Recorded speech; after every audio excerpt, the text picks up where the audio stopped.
strangers to scandal. Opie and Anthony on satellite radio. Those hosts, Anthony Cumia and Opie here. Controversial team.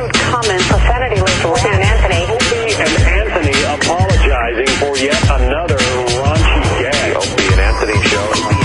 Is this the last straw for the raunchy radio duo? I believe we put on a fine show every day, but let's not be mistaken. We are the dumbest guys in radio. Ew, it's Opie and Anthony. This place sucks. There's no mistake about it. We are the dumbest guys in broadcasting. Anybody that doesn't appreciate this radio show can go and kill yourself. Kill yourself. What will happen today? I can't believe anyone is still listening to this show. Oh, you want me to fuck your dick, do ya? One girl told me my balls smell like a ham and Munster on wheat. I'm gonna make you come so good. This is going to be another stupid show. But enough of this palaver. Let's get the show on the road. Good morning. Hi, everybody. Hi. I guess there was a big TV show on last night. Well, I got myself in a predicament. yeah, you're in a pickle. Because I've announced that I'll be the last man alive to never have seen Lost, and I'm just hurting myself, I guess. Yeah. Because the more and more I hear about this fine show, I'm like, why am I not watching it? Why? But now it's up to the point. How many seasons? 6 seasons? Yeah, this is the last season. And I started doing the math. It would take me like a month of just constant viewing to catch up. Yeah, it absolutely. You would have to do a giant marathon.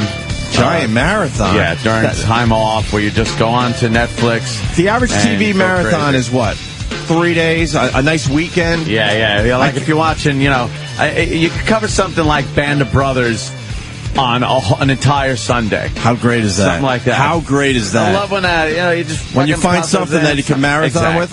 Who turned us on to the TV marathon? I did. You did? Thank you, Jimmy. Thank you. I think it was the Real World Marathon. Yeah, was the that first marathon. But that put the thought in all of our heads. I know we're going to talk about Lost in a second. I just want to talk for a couple minutes, and then I'll just sit back and make videos or something for an hour because I'm so out of the conversation that's about to begin. But my point, it put the marathon thought in all our heads, and then you start doing your own marathons. Yeah, like you just said, Band of Brothers. Yep. Or whatever. The Lost Marathon, though. There's no way. Like maybe what's his name? The documentary on the Civil War that Ken Burns put out. That's a good marathon to do if you want to throw in a bunch of those discs or something. Well, they're going to do a Jersey Shore marathon, I guess, this Sunday. Super Bowl Sunday. That's what MTV's doing. Isn't that great? I bring up Band of Brothers and Ken Burns' Civil War, and you bring up Jersey Shore. Well, it's put in that category. One of these things is not like the other. But I was right there with you. Yeah. I was thinking, what a waste of fucking time this Jersey Shore marathon is. That show fell a fucking part, and no one is willing to admit that. It really did. First few episodes, you're like, wow, and then you realize these dummies have nothing really to offer, and it's just the same shit week after week. It was the big punch that fucking made everybody go like, holy shit, I got to check this out, I got to see this.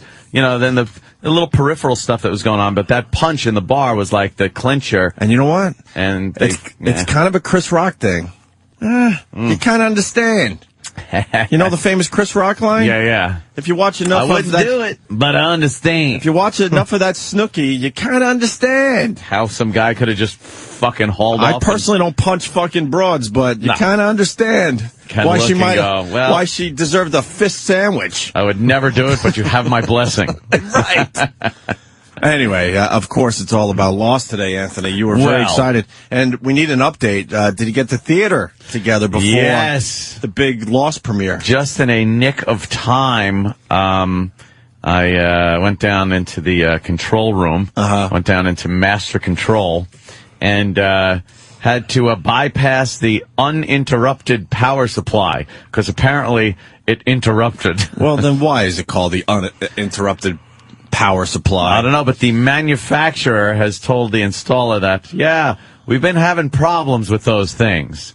Oh, good. Like, oh, great. Those are there, so if, the lights go out or something, if the power goes out, you're still good for a little bit. And shit's not just going to cut off and you know, surge and things like that. But how do they call it the uninterrupted power? It should never interrupt the entire system. They might have to rename that. But it did. Sometimes. Yeah. or just when you need it. Just when you need it, it will be interrupted power supply.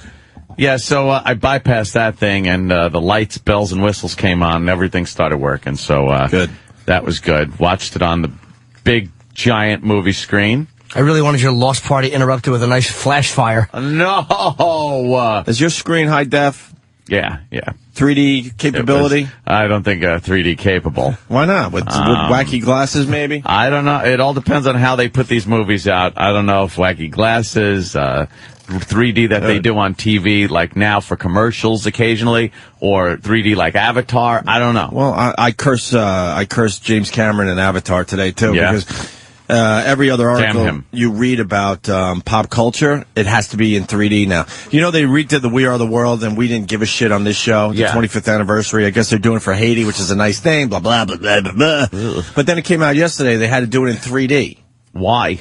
Exactly. What is the difference? Not everything has to be in 3D just because of this Avatar. If they're just standing there. They filmed it in 3D. And singing, it's got to be in 3D? Yeah. So you can see singers spit flying out of their mouth? I don't know why.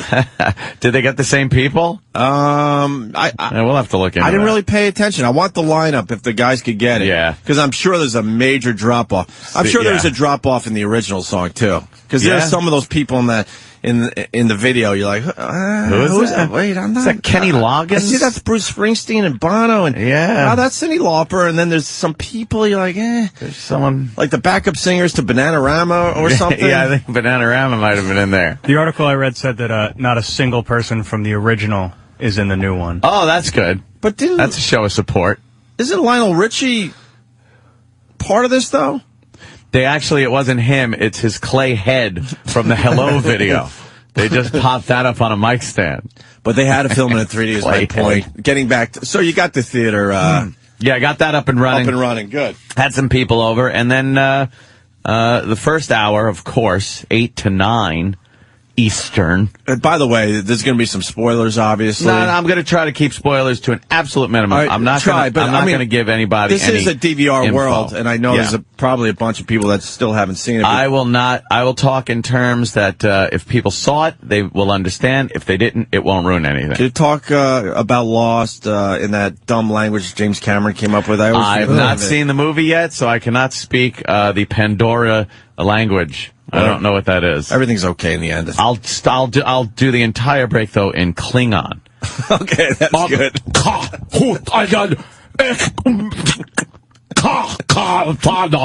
Shut up, fucking nerds. I just want to punch them at those conventions speaking in Klingon. The guys do that? Yes, they do. No, they don't. They speak in Klingonese. Yes, they do. Sounds like they just want to say cock. They do. They always just want to say cock. They just come short of saying means cock. Fire. Cock means fuck you, Kirk. Cock. Oh, there you go. Sal in Westchester. I'm sorry. Hello. We are the world has to be in 3D so you can see Lady Gaga's huge clitoris. Oh, it comes out at you. You're actually reaching out trying to touch her dick-like clit. Looks like the 3D. statue on the Lost Island. See, I want to laugh. I don't know. That's a good one. Well, that's a good one? Yeah. Just let me know if they're good ones. Do we have a guy actually speaking Klingonese? Oh, really? Oh. All right, we'll find one. I have to hear that now because it really is bad. So was it an all-out party? Was it a No, it was a viewing party different than a weekend party for you? Yeah. It's a weekday. Do you have different, like, parties? Yeah, a weekend party. Name all the parties crazy. you have. You had the viewing party. Well, actually, it's not just viewing. There's weekday parties. Then there's weekend parties. Ooh. How, are they different? Yeah, the weekday parties, you need some form of responsibility. I mean, even a little bit. But who's the person that is responsible? Because it's certainly not you, that my friend. would be me. Come on. Yeah. How do you do that? I have to look and go, all right, Lost wraps up at 11 tonight. Yeah. I got to fucking, get to bed by 11:30. Okay. And, have an adequate nap beforehand. Yeah, you got to do that. Weekend parties, It's fucking... Gotta be in bed by Sunday. Yes, exactly. Or I just have to be up by Monday. That's pretty much it. Wow. It's called a blackout. Yeah, so last night, as everybody knows, my God, Lost premiere episode, season 6, last season. This is it. I mean, this is where all the loose ends have to be tied up. Sure. We're going to get our answers as to what has happened the previous 5 seasons. And it starts off with just a shitload more questions. Oh, really? Yeah. Now, I thought I had this knocked. Uh-huh. If you had listened to this very program, I had my theory as to what was going to happen. I thought there was going to be a complete reset. And there was. I was like, wow, hey, look at me. I'm right. And then they throw you a curveball that is just like, you just go, what? 5 minutes into it, you're like, what the fuck? Yeah, it's like, I thought I had it figured out. No, I did not have it figured out. They threw such a curveball in that it just made more questions. You were saying before the show, when we were talking about it a little bit, you said there were 2 theories that the hardcore fans were all about. Yeah, they were pretty much and both 2 theories kind of came true or whatever last night. So I'm sitting there going, ha, my theory was the right one. Uh-huh. And then, no, because the other one's right, too. Wow. So it's just... I don't know what's happening. Me and Travis were laughing at the special effects, which, as I always say, when Butthead said, these special effects aren't very special. I think they really blew a lot of these special effects money. They didn't want to use a lot in the last season, it looked like. Was it really bad, the underwater scene? I didn't notice that was bad special effects. I didn't notice the underwater scene being as bad as the, smoke. I immediately, when that underwater scene, the second they the camera went through that school of fish. Yeah. I was like, this is the worst special effect I've ever seen. Really? The shark is so fake looking. I'm trying to find a video online. But why would they do that? I don't know. Okay, knowing that this Lost is a huge show when they got a lot of money to spend on it, it's the last season. Why would they do that? Why would they have the worst wigs in fucking show history? Really? The terrible wigs. Well, they have to go through, some time. Is that one of the wigs, the blonde girl? Yeah, but they got that wig shit figured out. Not on Lost, they don't. Whoever does costume should be fired. Huh. And down a So little it's a hack more. show, is what you're telling me. No, it's a great show. But the wig department must be fucking somebody related. You got to fire the wig Yeah, department. you can serve potato salad in it. Yeah. There it is. Okay, let's punch her up. Is Claire? Yeah. Let me see fucking fat. How fat is she now with that awful wig? Stupid Claire. Jimmy was yelling that she had so much time to lose weight. She was skinny in season 1, and now she's just a fucking fatso like she was through season 5. Who's Claire? She's, if you haven't seen it, she's, the sister of one of the cast members. Yeah, sister, and she's a mother, and, the baby. And I forgot about the baby. Yeah. Well, my baby. Everybody did. Oh, we had Everybody Claire in did. studio. Yeah. Who? We had Claire in studio. We had her in did. studio? Claire, Hey, yes. Get the fuck out of here. Yes. Do we have a picture of that? Maybe I don't recognize She was her. in the remake of The Hills Have Eyes, looking so fucking hot. She looked good, man. Well, She's got the eyes for The Hills Have Eyes. Yeah. Those are some nice eyes right there. I think she had a kid in real life or something, because she did get fat. A lot of people saying the CGI was awful. Yeah, the CGI wasn't as good as I've seen it on that show, but you know something?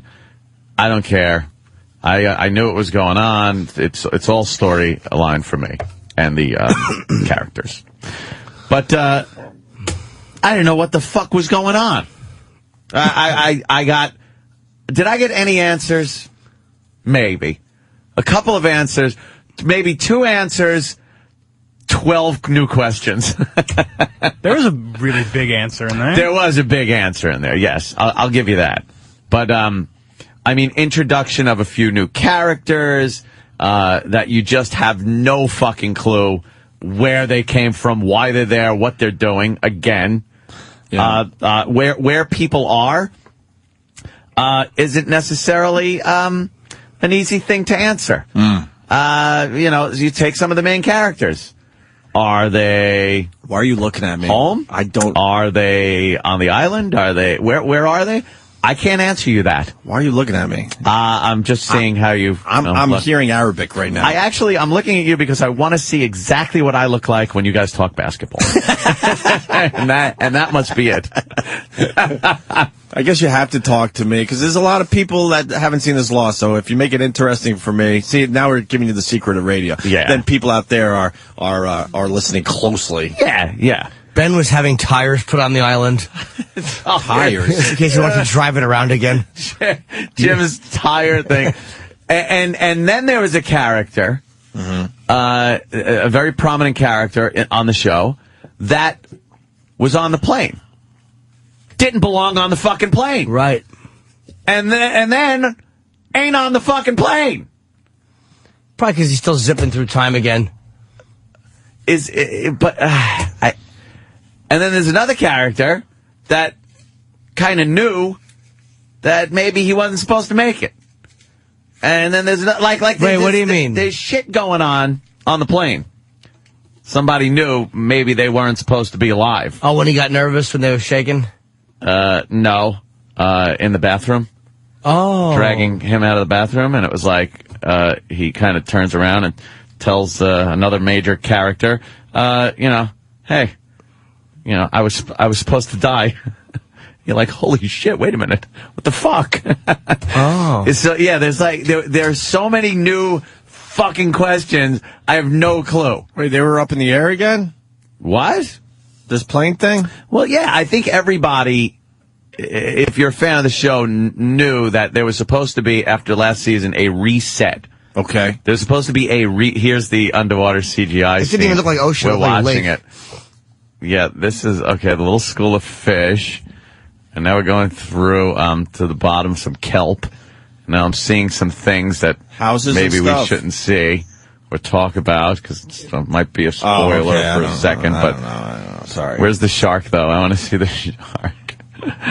Right there. Come on, I've seen worse. It's not that. It's like, it didn't even register to me that it was. looks like a video game. Yeah, it looks like Mist. Mist. Yes, Mist. Looks like an underwater video game. The whole show has a Mist kind of thing about it. That game Mist. But so there were just a lot of questions. I was from the mindset that they were just going to reset, and I'd said it. My theory was they were all going to be on the plane going to Los Angeles International Airport and get off the plane, and then we were going to see what their lives were going to be like had this never happened. And then somehow, because the island has whatever it's got and the stuff, they would somehow be brought back together again. The island has nothing. And I'm like, wait, what? Wait, what are you doing? What is, stop that. And, it will leave you with more questions. Very good, though. I liked the episode. I didn't love it. I liked it. I didn't like the new characters. I always hate new characters, and the extras are the worst. They're great actors, but the extras are the worst fucking actors. Extras are really bad on this. Dude, the extras on Lost, they probably get them with the same people that make wigs. They're fucking terrible. They're the wig makers. But I didn't like the new characters. The new characters in this temple, I just didn't like them. The one guy with glasses has like a bad lisp. But he's been in a few things. He sucks. He was one of the guys in The Perfect Storm. Your friend is dead. Your friend is dead. He was in Deadwood, and he was the guy behind the counter in the brilliant scene in From Dusk Till Dawn, where he's like yelling that he didn't tip off the sheriff's deputy. He's terrible. Yeah. Look at the corny outfit he has on. Yeah. I thought this almost seemed like some kind of Apocalypse Now kind of a thing, where he was the what's his name character? Dennis Hopper. Dennis Hopper-ish without the kind cancer. of character. And at one point, Locke was almost looking like a Colonel Kurtz with his head in the sunlight and then slowly pulling back into darkness and stuff. I saw an homage, if you will, not so much storyline, but there was some kind of Apocalypse Now homage to that whole temple scene. Well, yeah, but also the storyline, because he's there to kill Kurtz. Yes, exactly. Yeah, so I'm seeing something like that going on. But, more questions. More fucking questions, more new characters. And I didn't think it was just going to be one season of, hey, let's, wrap this up in the first episode. How many episodes this year? That was it. It's over. I told Anthony before the show. Opie's a real fucking prick with this one. Before the show, because everyone's looking for the big ending that ties it all together, and I go to Ant, I can't wait when you get your "Don't Stop Believing" ending. Our "Don't Stop Believing" ending.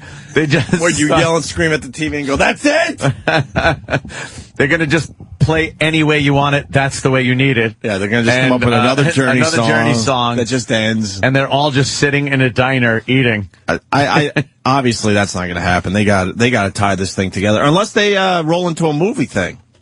No, they don't think they roll into a movie. No, they gotta tie this fucker up. Why? This would make like I don't know how much money, but they would need some kind of conclusion. Some kind of television, sort of conclusion, and then in a few years bring back like a movie. I don't know. The creators have said that the TV show will wrap up these characters, but ABC and Disney owns Lost, so they wouldn't be surprised if ABC and Disney one day wanted to do something. Cartoon Saturday morning, Lost in the Harlem Globetrotters. Oh, that would be cool. Yeah, Lost in Space. It'll have absolutely but like nothing not to do Lost in with Space, people. Lost / in Space. Curly Neal is fucking Kate on the island, and then he fucks Bernard because Bernard's a cuckold. Bernard is quite the cuckold. I was just looking at their abomination of a marriage as they're sitting on the plane. They didn't show. Turn it off if you didn't see. Uh-oh. I'm warning you now. Just turn it off. We talk about Lost Man. They didn't show Michael. They didn't show. Obviously, they didn't show Walt. They showed Claire Fat. Who else didn't they show on the plane? That might have been it. Anybody from season 2, Mr. Echo. Fucking Echo. But Mr. Echo wasn't on the plane, was he? Yes, he was. Was he? Sure Okay, he was, yeah. Okay, all right. I don't think you'll be seeing No, wait him a minute. on the show. Mr. Echo was on the plane, Yeah, in the back was. of the plane. And so is Michelle Rodriguez, and so is fucking Libby. Okay, well, we haven't looked over the whole fucking... Did we? What? Well, the plane landed. Why weren't they Or there? Did it?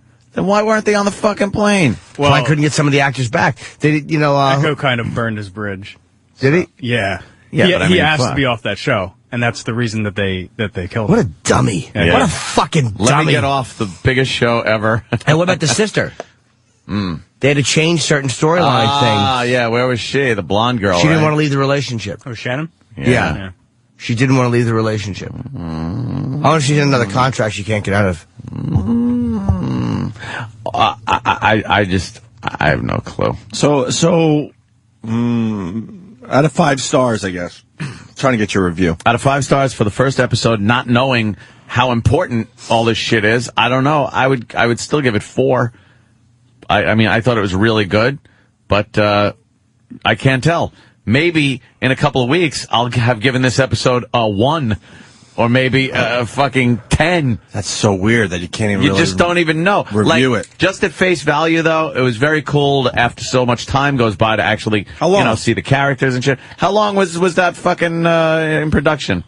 Well, it ended in May. So Ended in fucking May. 9 months? Wow. Yeah, like 9 months. Could have had a fucking baby in the amount of time that they were off. So it was kind of cool to see all the characters and everything like that, and see new shit. But again, not really many answers. You get some answers, but they don't wrap anything up. That's for sure. There's just more people. I don't understand why people are in one place, and then people are in another place. I don't fucking get it. But hey, I'll be there every goddamn week. I got that thing recorded just in case I miss it, and I'm ready to go. I'm all in on this fucking show. How many million people you think watched it last night? Gotta be fucking, I don't know. What does a show like that do? I don't even know. Many. Many. What were the ratings? Are there overnights on that thing? No, not yet. I would say last pretty year big. they averaged between 10 and 15 million. And man, were they fucking commercial in our goddamn asses. They always do. It's I was always checking, I'm going, 7 minutes all right, a show. that's 6 fucking minutes a show, you cocksuckers. 6 minutes a show. That's also why I think it's the highest DVR'd show. DVR, yeah, it's nice to DVR it and then just zip through. Or if you have a nice HDMI connection on your TV, you just pop your fucking computer on there and you watch that motherfucker. You watch that bitch from your computer on your big TV. Yeah. Yeah, and then you don't have to sit through commercials. It's fucking great. All right. Yeah, very good. Lost is here, finally.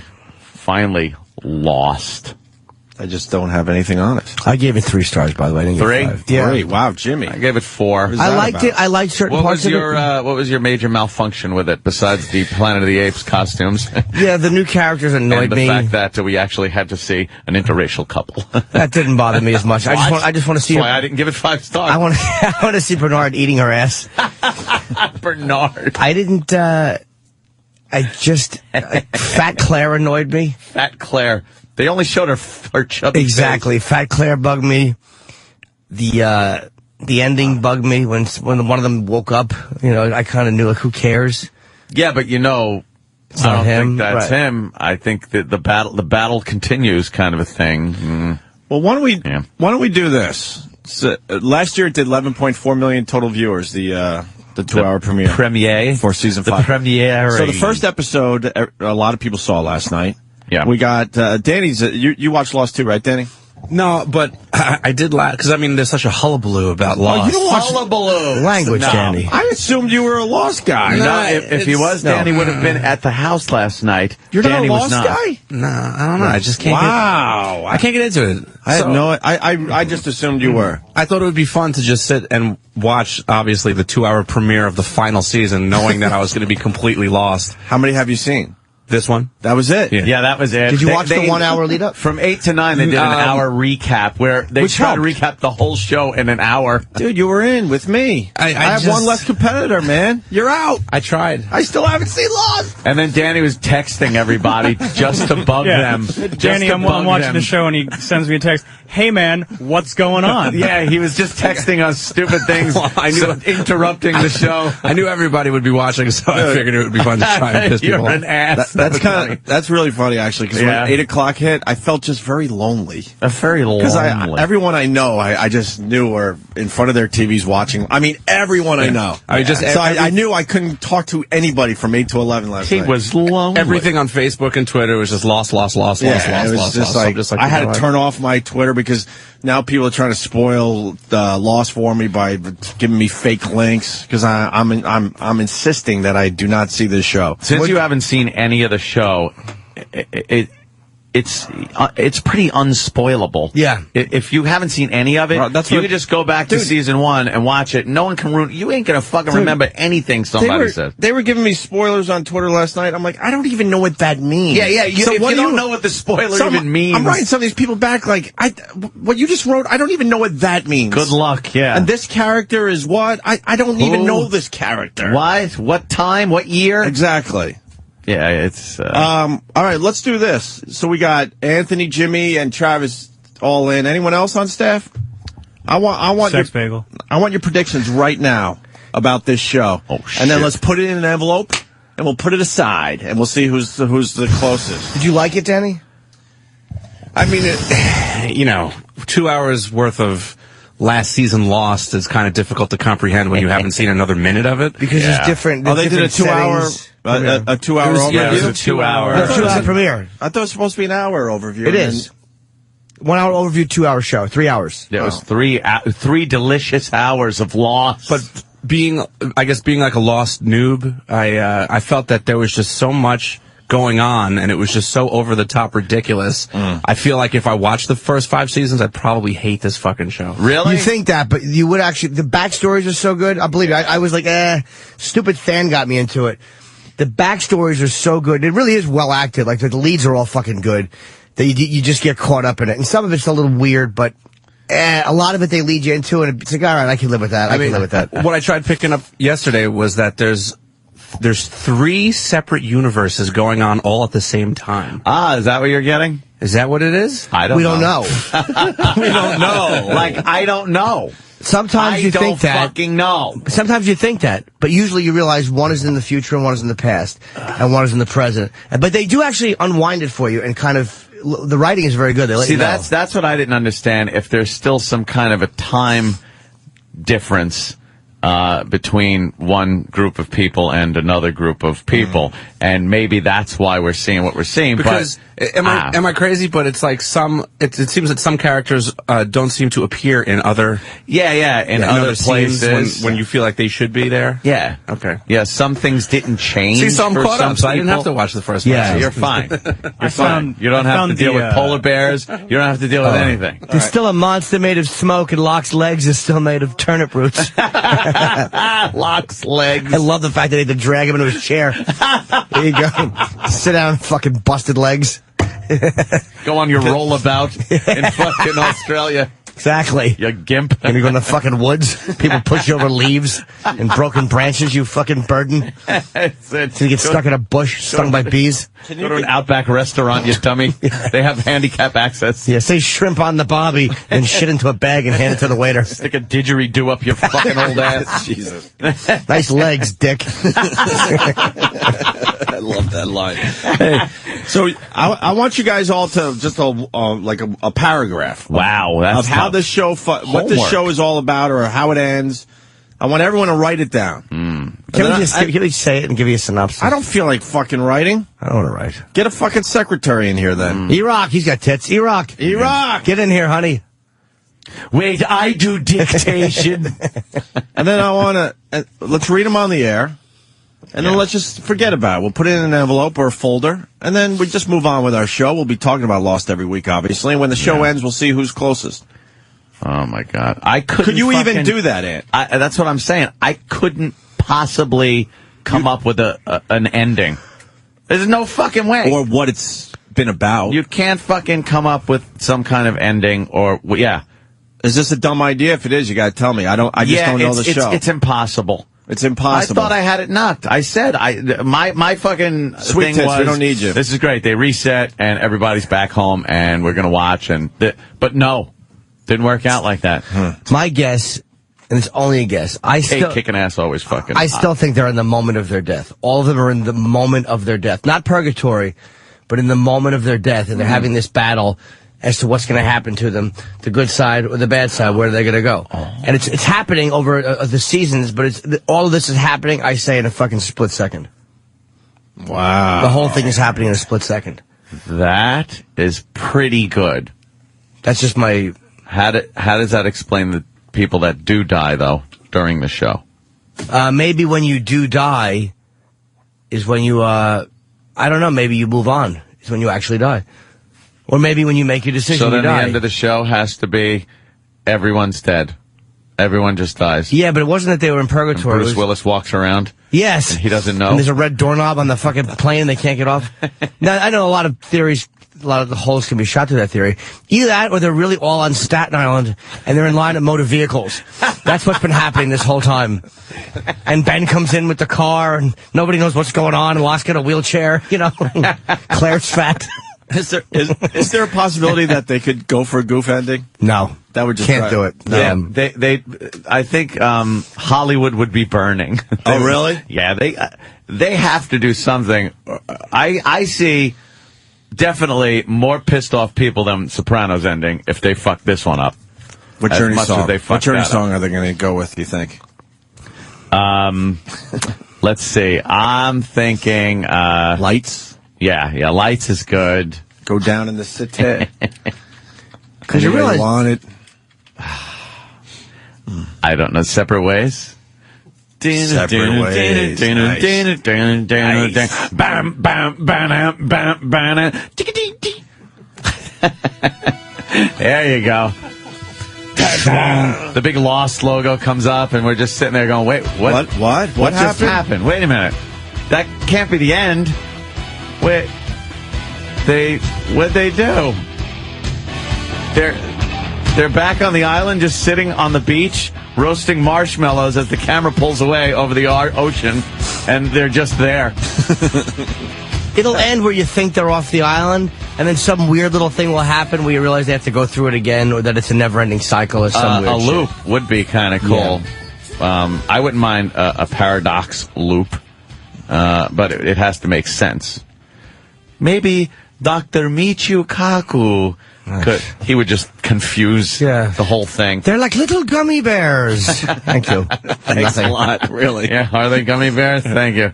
Thanks for doing that. All right, why don't we take a break? There you go. Lost started last night. A lot of people excited. Very, very excited. Stupid Roland apparently has next week's Lost. And do I hear from him? No. No. What? But you should wait it out. Fuck that, because I'll watch it, and then I'll watch it again next week. How fucking frustrating is it to wait a week for your favorite show? I don't like that. That's why I liked watching an entire season. I missed, like, one season, and I watched that entire season in one night, and it just was great. No commercials. You fucking go, all right, next. Keep them coming. They should just pile it on the TV. Here you go. Here's the whole Lost season. Yeah, you want to stay up and watch it? Enough with this making us wait shit. Wait? What year is this? What year is this? Do I have to sit through post-Toasties commercials? Right.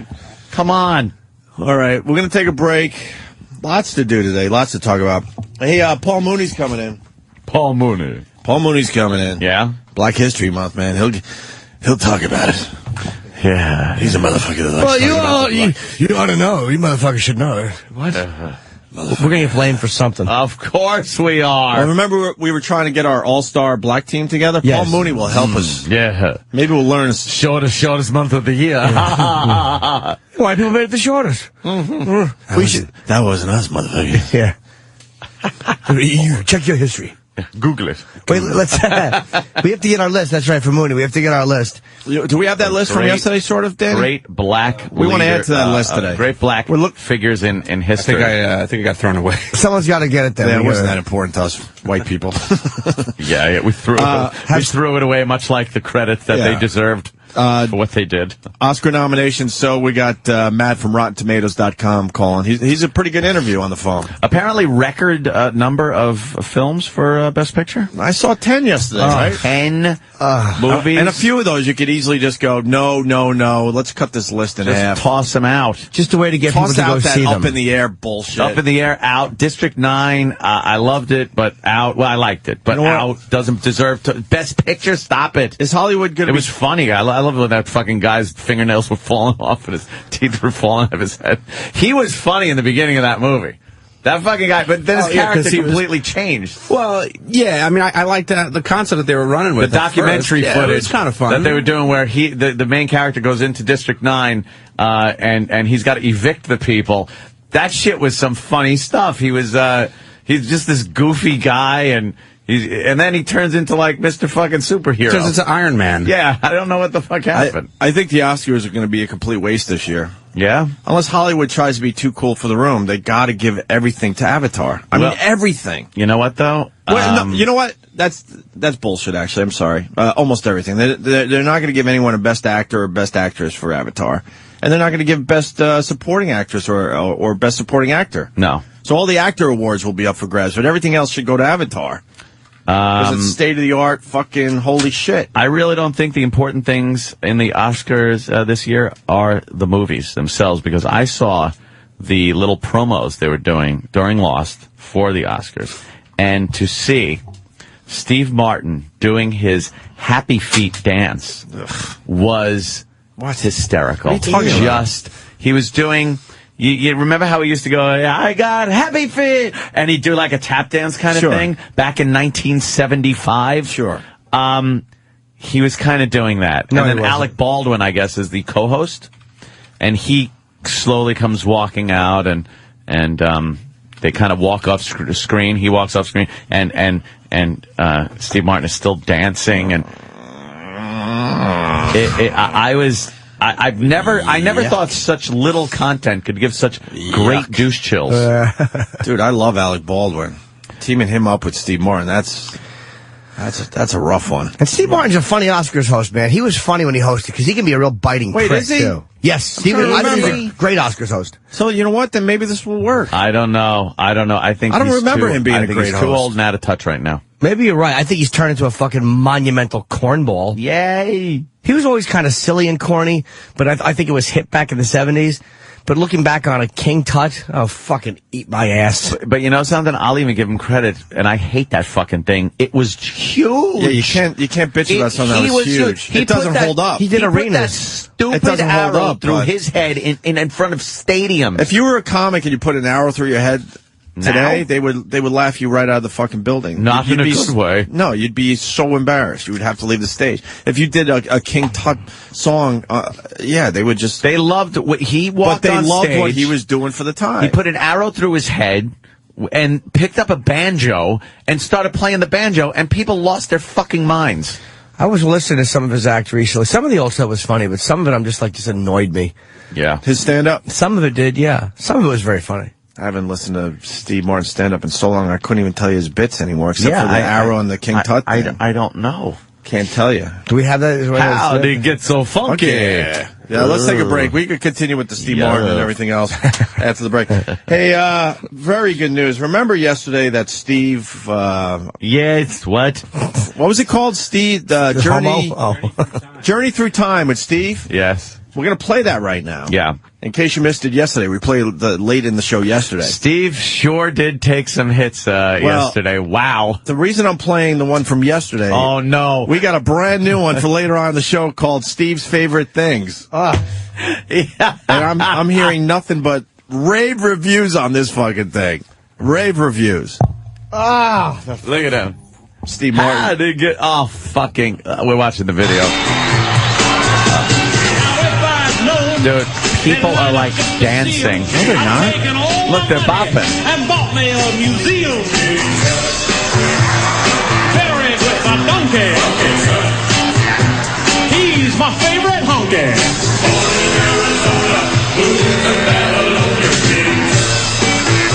Oh my God. No one's moving. Where was this film? This is some arena. This is fucking 12,000 people. Dude, it's the giant amount of people there.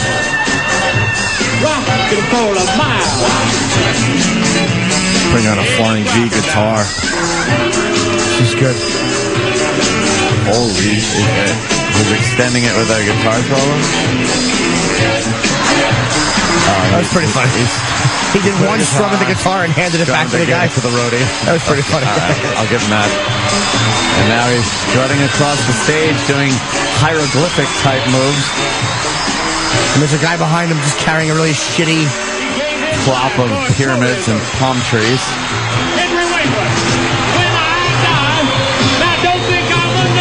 The fucking... It's not fair because, like we were saying, this was huge for the time. Look at fucking the huge. people. There's thousands of fucking people there. How old was he? No, he looks just the same. He looks exactly the same for the last 25, 30 years. Well, he doesn't quite have that giant head of hair anymore. Yeah. He doesn't have that giant head of hair anymore. It looked like it was still obviously gray, but thinning a bit. Yeah. Still got most of it. I don't know how old he is. Didn't need the fucking hair plugs or anything. King Tut. All right, let's play this from yesterday. Then we'll break, and then a little later on in the show, Steve's favorite things. These are a few of my favorite things. Dude, Great. people are fucking saying it's really, really funny. Oh, my God. Can't wait to hear it, but first this.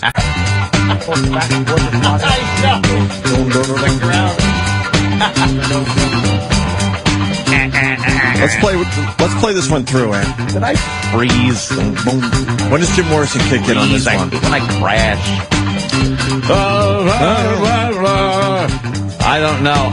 Like I said, many a time, Opie. Oh, you're out with the Doors. I forgot. Am not in. The fuck, man? With the Doors. Give me one Doors song you like. I'm not in with the Doors. One Doors song that you really like, that you'll turn up in your house. Just because of Apocalypse Now. This is the end. Because then I get the visual of the napalm and fucking, shit blowing up. It's great. You don't like the bluesy stuff? Like the 5 to 1? 1 and 5? Backdoor Man? Some of that rougher door stuff? No. Nothing, huh? I like, oddly enough, because it's overplayed and everything like that, but I like how the dynamic of the song goes, is Love Me 2 Times. Oh, yeah. That one's good, because he gets, really fucking at the end.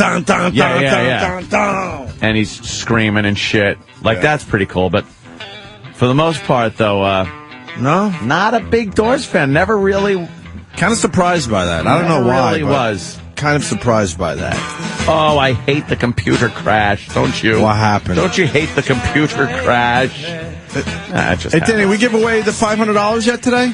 Oh, fuck, these people are up early. Let's give them some money. Wow. Where's that sheet? Look, generous to a fault. We have a new sponsor, Fuse.com, F-U-Z.com. F-U-Z-E. F-U-Z-E.com, sorry.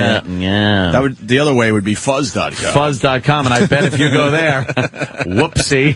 I think it's a little different than Fuse.com. You know, there's nothing it's not going to be about peaches.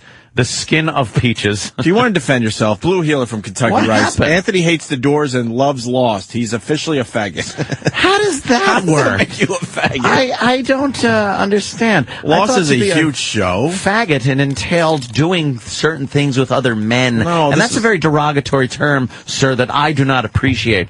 No, you're thinking too much. You're just a faggot, like the Brewer thing. Yeah, I know. Don't be a faggot. A faggot.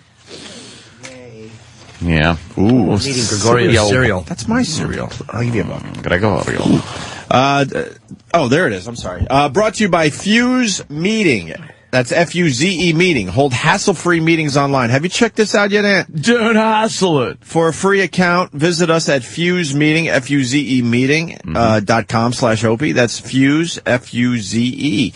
If they have this fine sponsor, Anthony, this Fuse Meeting, why the fuck do we still have to do meetings in this building? Why can't we be doing these meetings from our house? You know something? Next time they ask us to do a meeting, have a meeting, we will say we want to use FuseMeeting.com, and then we could do the meeting that way, and they'll go, is it really worth going to Fuse.com for a 30-second meeting before you guys are out the door and in the elevator? Can we get Fuse.meeting.com in the elevator? Yeah. That would be... Can I get it in my truck as I'm winging down the expressway? We're all about our sponsors, so if they got this... Yeah. Then we don't have to be here for meetings anymore. And that is very good news for us. FuseMeeting.com, F-U-Z-E meeting.com. We'll do what? What? Just a random caller? What? Just a random caller. We don't have to make it all complicated. If someone out there needs $500, they're going to get it, okay? All right. Oh, we were talking about Avatar really fast. You know that we were discussing when this thing comes out in DVD? Yes. Comes out on DVD? I heard this. It's not going to be in 3D. That's fucked up. No, it's not. Because the footage of this movie they show on TV when they're talking about Avatar, it doesn't look anywhere near as good as when you see it in the theater with the 3D glasses. I always thought the characters in the trailers, like I said, I have not seen the motion picture, look a little too cartoony. And I guess in 3D they don't have that cartoony look because it must bring out... like a dimension in their face when on regular screen they look very flat and animated. I think this is a really bad move. Maybe economically they couldn't figure it out or something. I don't know. But I think it's logistics. I think it's a really bad move on their part. Yeah, you can't have 3D DVDs? No. Wouldn't it come with just the fucking glasses and you're ready to go? You would think, but I don't think the effect is the same, so people might be more disappointed that the 3D sucks on their regular TV at home than now, the odd thing, it seems to me, is 3D in the movie theater, the screen is so big that you have your focal point and your peripheral vision, and it's all in 3D because the screen's very big. It seems like a TV screen with that smaller dimension, you're not going to get that feeling of 3D that you would get sitting in the theater, especially in IMAX. Anthony, I went to IMAX for this Avatar. I had a shitty seat because I fucked up the movie time, right? There was shit on your seat? It was actual that shit. Theater, they really ought... There was actual shit. And I was pissed off. I'm like, all right, let's at least try this. And if it sucks, we'll just walk out and we'll come back, even though it's like fucking $20 a ticket, whatever the fuck it was. That's why it's making so much money, by the way. You know, shit. You know, average movie doesn't cost you $20. Not yet, anyway. Nope. But for some reason, that huge IMAX screen is squashed down to something that's right in front of you, no matter where you sit. Yeah. Which was completely bizarre to me. Interesting. You didn't have to go. You're not looking around. You're not looking around like, hell, hey, fucking no at that huge screen. It seems to just be right in front of you. It was. I don't know how the fuck they do that. I don't know if 3D works at home. I don't see why they wouldn't do it. It must not, and that's why they're not doing it. Because it's if it did, that's a moneymaker, right? You know, you could sell the stupid glasses with everything. Yeah, a nice little package. Make it cost more. Make more money. I don't think Avatar was done in the traditional blue-red 3D though. I think they would have to sell. I don't think anything has been. Well, sure. Like I bought Coraline in 3D, and that was blue-red. Blue-red is like old school. You have to do like polarization. I think they would have to sell completely different flicker. glasses. It's like kind of so you're seeing two separate images flickering through polarized lenses that each eye is actually getting a different image. So this doesn't make sense economically now that Travis explained a little bit, because those glasses probably are easy to make. You can put it in the DVD and blah, blah, blah, but with this new technology, it's probably just not cost effective. Yeah. Because it doesn't make sense. I'm telling you, the people that have seen Avatar and then you see a little quick scene on regular TV, it almost looks ridiculous when you compare the two. It look like you said, Ann, it looks cartoony and just not a little cartoony. Not realistic, if that makes sense. But no 3D for the Avatar DVD. And this, the sequel, they're already talking about that. It's in the early stages. But the problem with that is, didn't this movie take 10 years to make? Really?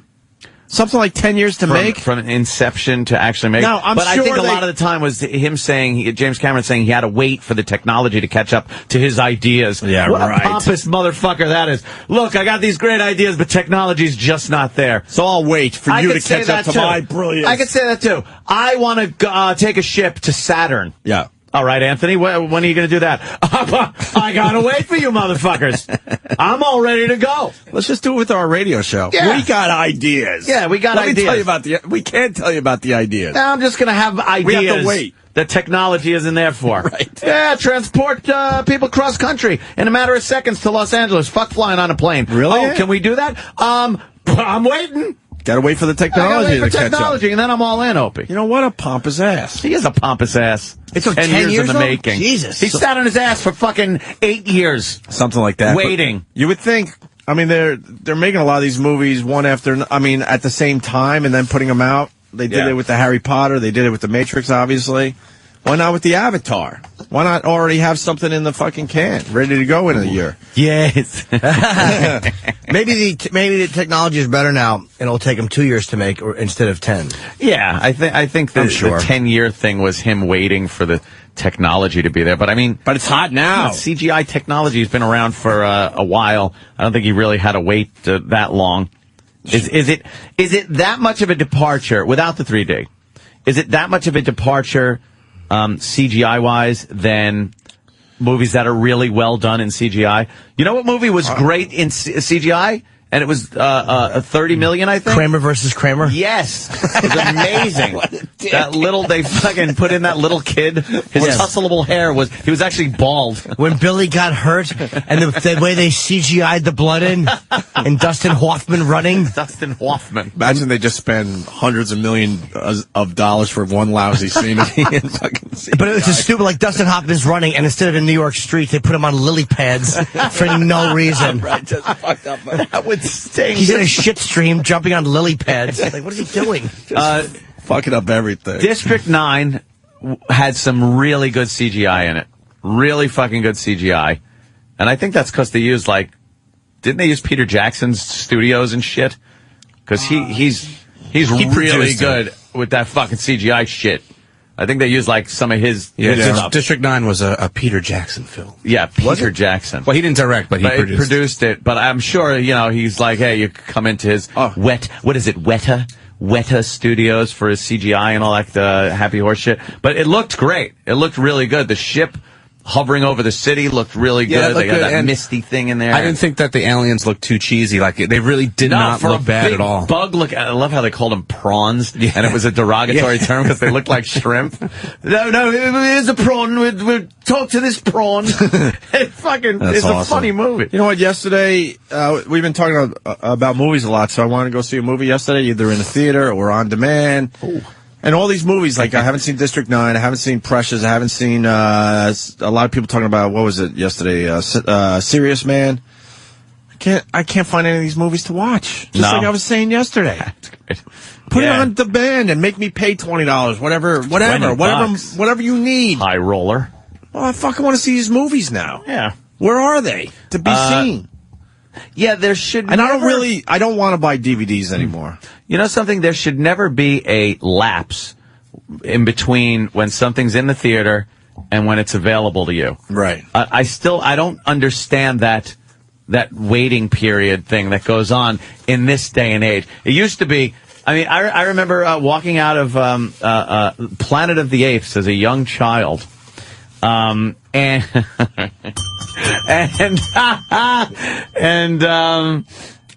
does a show for himself. It's so cute.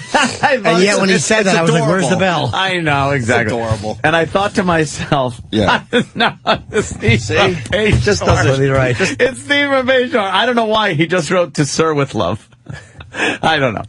I walked out and thought, wow, when is the next time I'm ever going to see that?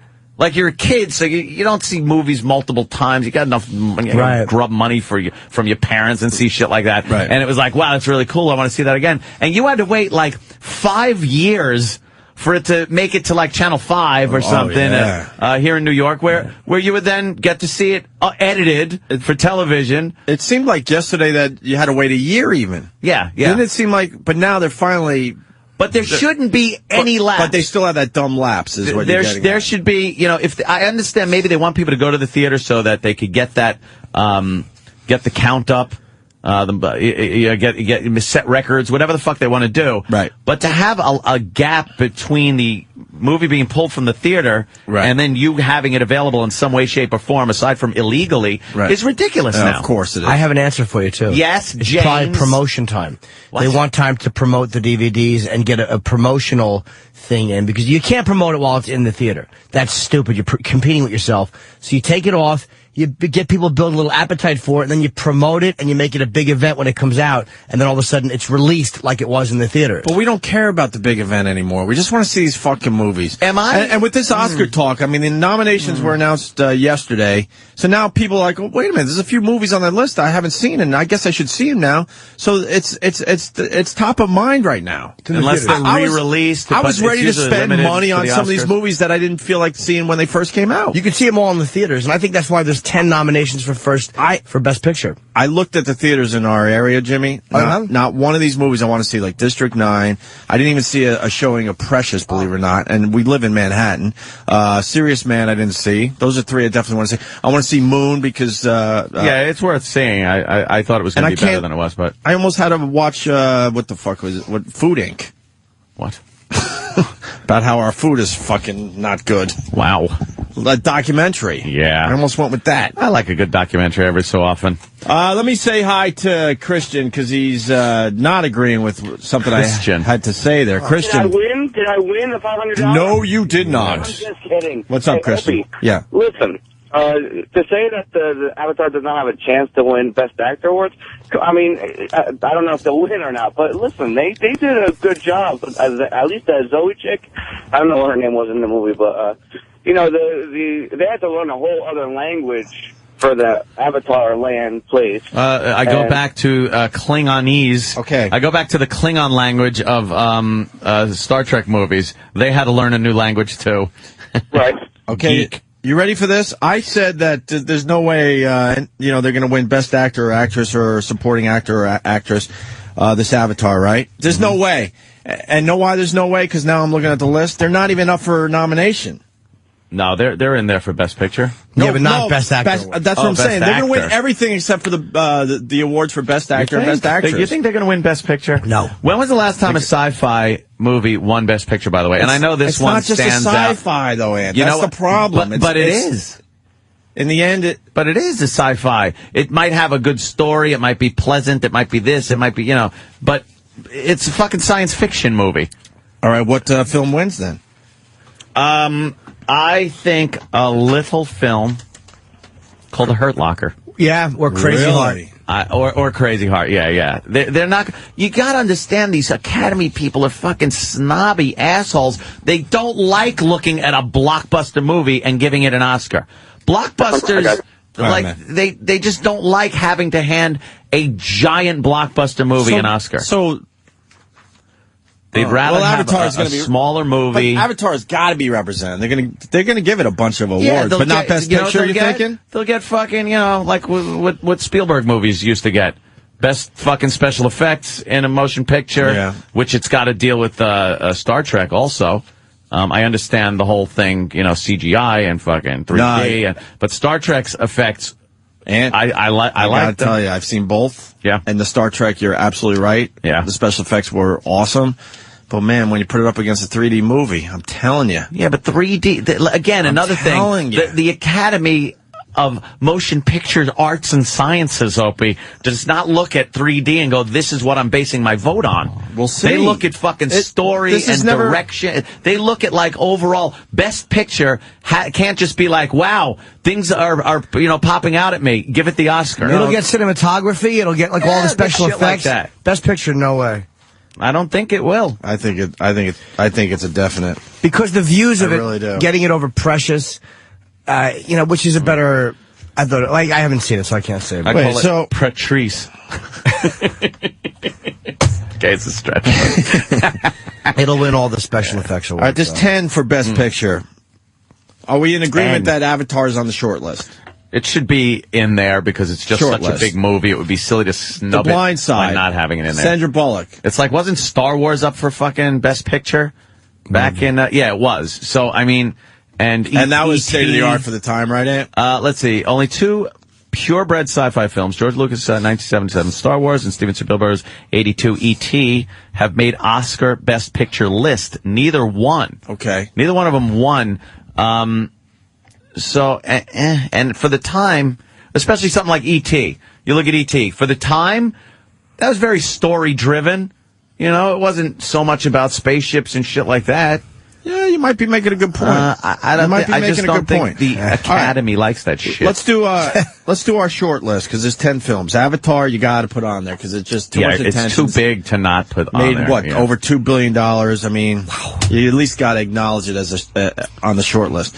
The Blind Side, Sandra Bullock, a movie that seems to be one of those movies that's kind of been done. Kind of been done before. Whitey helps the black person again. Thank God. That's not what it's about. What? He fucks her all over the house in his football helmet. He's actually a retarded kid. He works at McDonald's. He has a football helmet.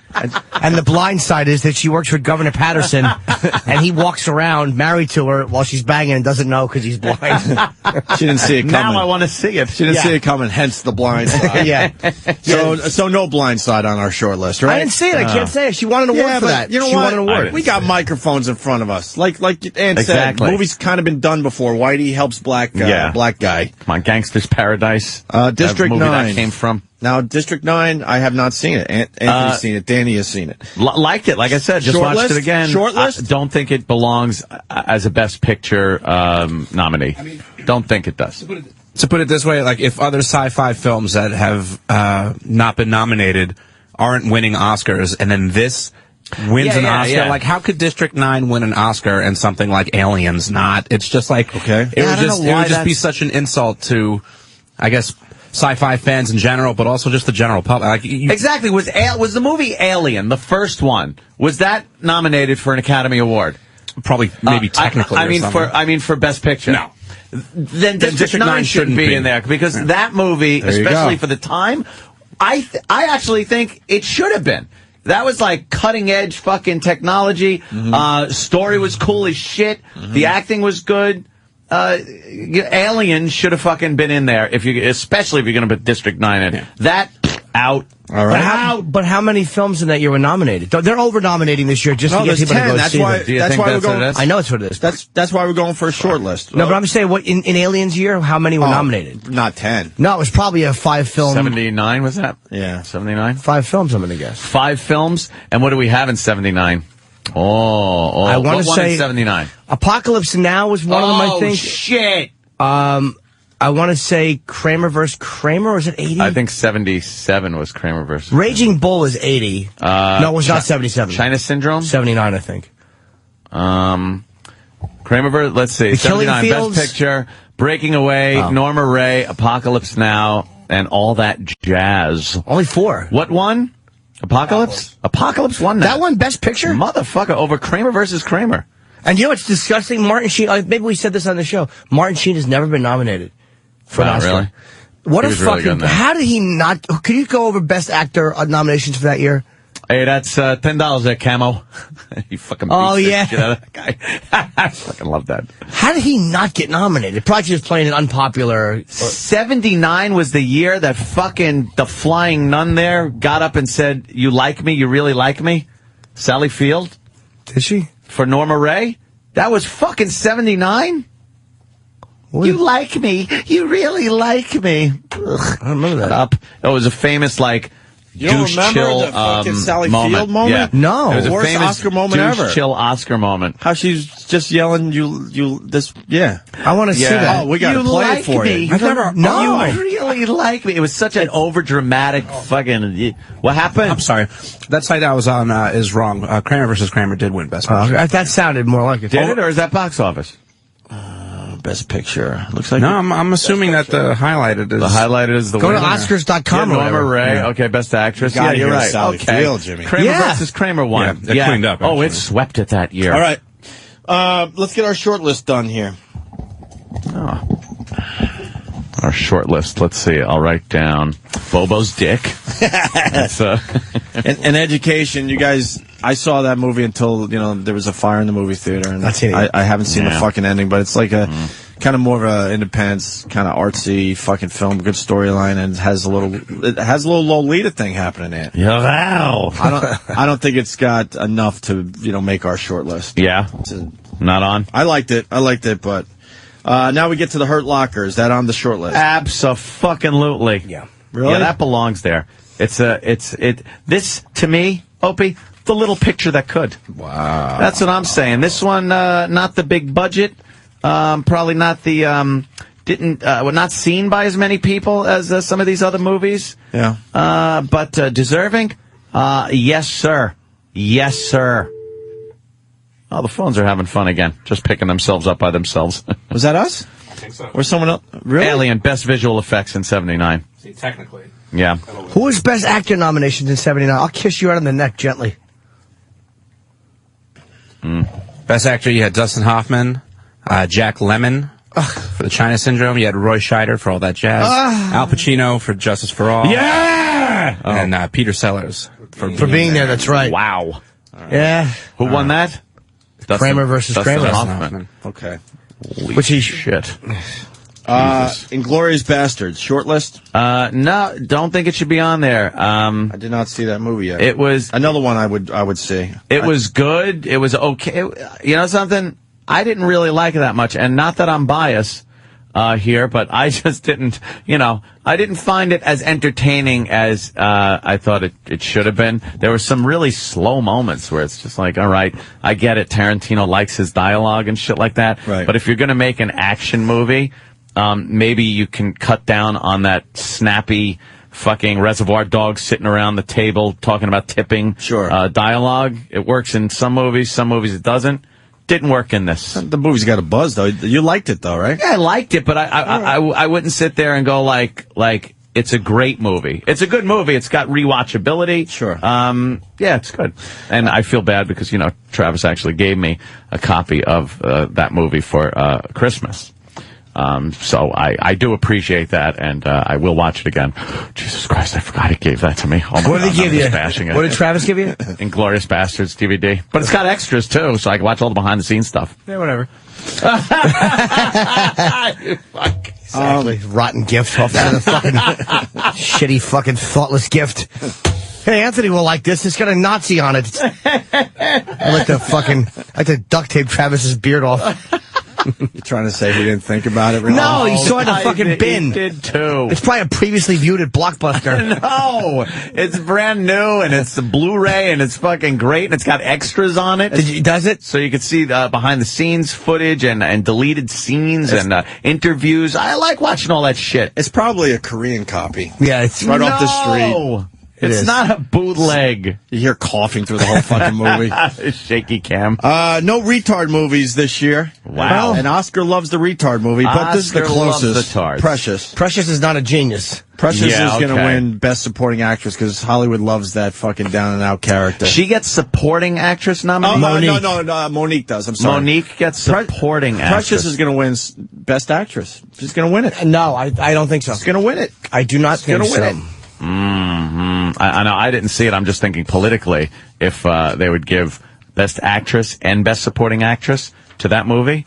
Is that what you're thinking? I don't think she was completely cutting Whitey out of the female awards. So you're saying they could only give it to one? They can only give it to one black woman. Well, Helen Mirren for The Last Station. Who else is up for Best Actress? Sandra Bullock. Sandra Bullock in The Blind Side. This Carrie Mulligan from an Education. I'm telling you, that was a good fucking movie. Yeah. She was the young girl in that. The fat pig from Precious. and Jesus. And Meryl, because I can't pronounce her name. You say Gamera. Gamera. The fuck? Gamera. And Meryl Streep and Julie and Julia. So I'm telling you, this Precious Meryl Streep, 15 nominations. You know what? This Meryl Precious Streep broad wins hands down. Come I on, think you're wrong. Come on. When was the last time Meryl Streep won an Academy Award? She was, she was the Golden Girl years back. Every year she'd walk up there and accept the fucking Kramer award. versus Kramer she won for? Yeah, she won that. She won for, I believe, the Vietnam one there. Did she win for the Deer Hunter Best Supporting? No. I think she might have. The Deer Hunter? She only did that movie to be with John Cazale because he had cancer. Oh, that's right. And that was her fiance. And he actually shot all of his scenes first because he knew he was going to die. Jesus. Oh, my God. He was dead before the end of that movie. That tumor had to be in his forehead, too. Oh, it was gigantic. What a beluga whale sonar forehead that motherfucker has. That sucks. He was fucking so great. Both he only did 5 movies. Both Godfathers. Fucking Deer Hunter. Yeah. Dog Day Afternoon. And there was The Conversation. He did like fucking 5 movies. Boy, one of them don't quite fit in with the rest. Conversation, I think, got nominated, though. It was a big, I think, a Coppola movie, right? Yeah, was it? I believe it was, yeah, with Gene Hackman and fucking Robert Duvall has a small part, Talia Shire. Streep only won twice, actually. But nominated a lot. Nominated like almost every year. What did she win for? Sophie's Choice and Kramer versus Kramer's Best Supporting. Oh, look at that. But she's been nominated like almost every year. She won supporting in Kramer vs. Kramer? No. Yes, Best Actress in a Supporting Role. Oh, who won Best Actress that year? Who was the Best Actress? Look at us. She was the faggots. actress lead in We that. are faggots today. No. Look at us with our Oscar toggles. Yeah, but Sally Field for Norma. Norma Ray. Okay, all right. But how was she nominated? No, because there was a Best Actor. They don't just give it to a broad for every movie. Best Actress? Yeah, who was the Best Actress nominee in Kramer versus Kramer? Right, that's what I'm saying. Who is considered the lead actress? Right. Because to be in a supporting... I don't think they do it that way. If the actor is way more... powerful. There has to be. No, because Nicholson won for Cuckoo's Nest, and so did... All right, then answer the question. No, who was the best... Who was the Best Actress nominee for Kramer versus Kramer? Not even nominee. Who was in there? There wasn't I'm telling one. you. No, they don't do it that way. The nominees for Best Actress in a leading role that year, it was Sally Field, Norma Ray, who won. Then you had Marsha Mason for a movie called Chapter 2. Wow. Jill Clayburgh, Starting Over. Jane Fonda, The China Syndrome. Clayburgh with her giant fucking bush. Jill Clayburgh's pussy hair is giant. Really? That should be the opening line of her Wikipedia page. It should be. I have never seen a bigger bush on an actress when you get in there than on her. Oh, all over it. All over it. You'd be pulling hair. Oh, my God. Do this a lot. Jill Clayburgh's pussy is the hairiest fucking thing you're ever going to see in your life. Wasn't she in Looking for Mr. Goodbar? And also La Luna, which is a movie about incest. Oh, yeah? Really? Here it is. Danny's on Mr. Skin over here. Yeah, well, you got to look for it. It's going to pop. It's going to pop out at you. We'll fucking find it, It's man. going to scare the shit out of you when you see it. Oh, does she have a hairy fucking pussy? How the fuck is Meryl Streep? She was the lead actress in that movie. Where are you? I don't understand that. She's not a supporting actress. She was just supporting the guys in that film. Nah, but it doesn't work that way. It's a guy support guy, woman support woman. Then who was a more prominent actress in that movie? I know. I don't know. The answer is nobody. So that's just how they did it back then. I don't know if they still do it that way. Doesn't make sense. So Precious is on our short list for best movie. So we only have 3: Avatar, Hurt Locker, Precious.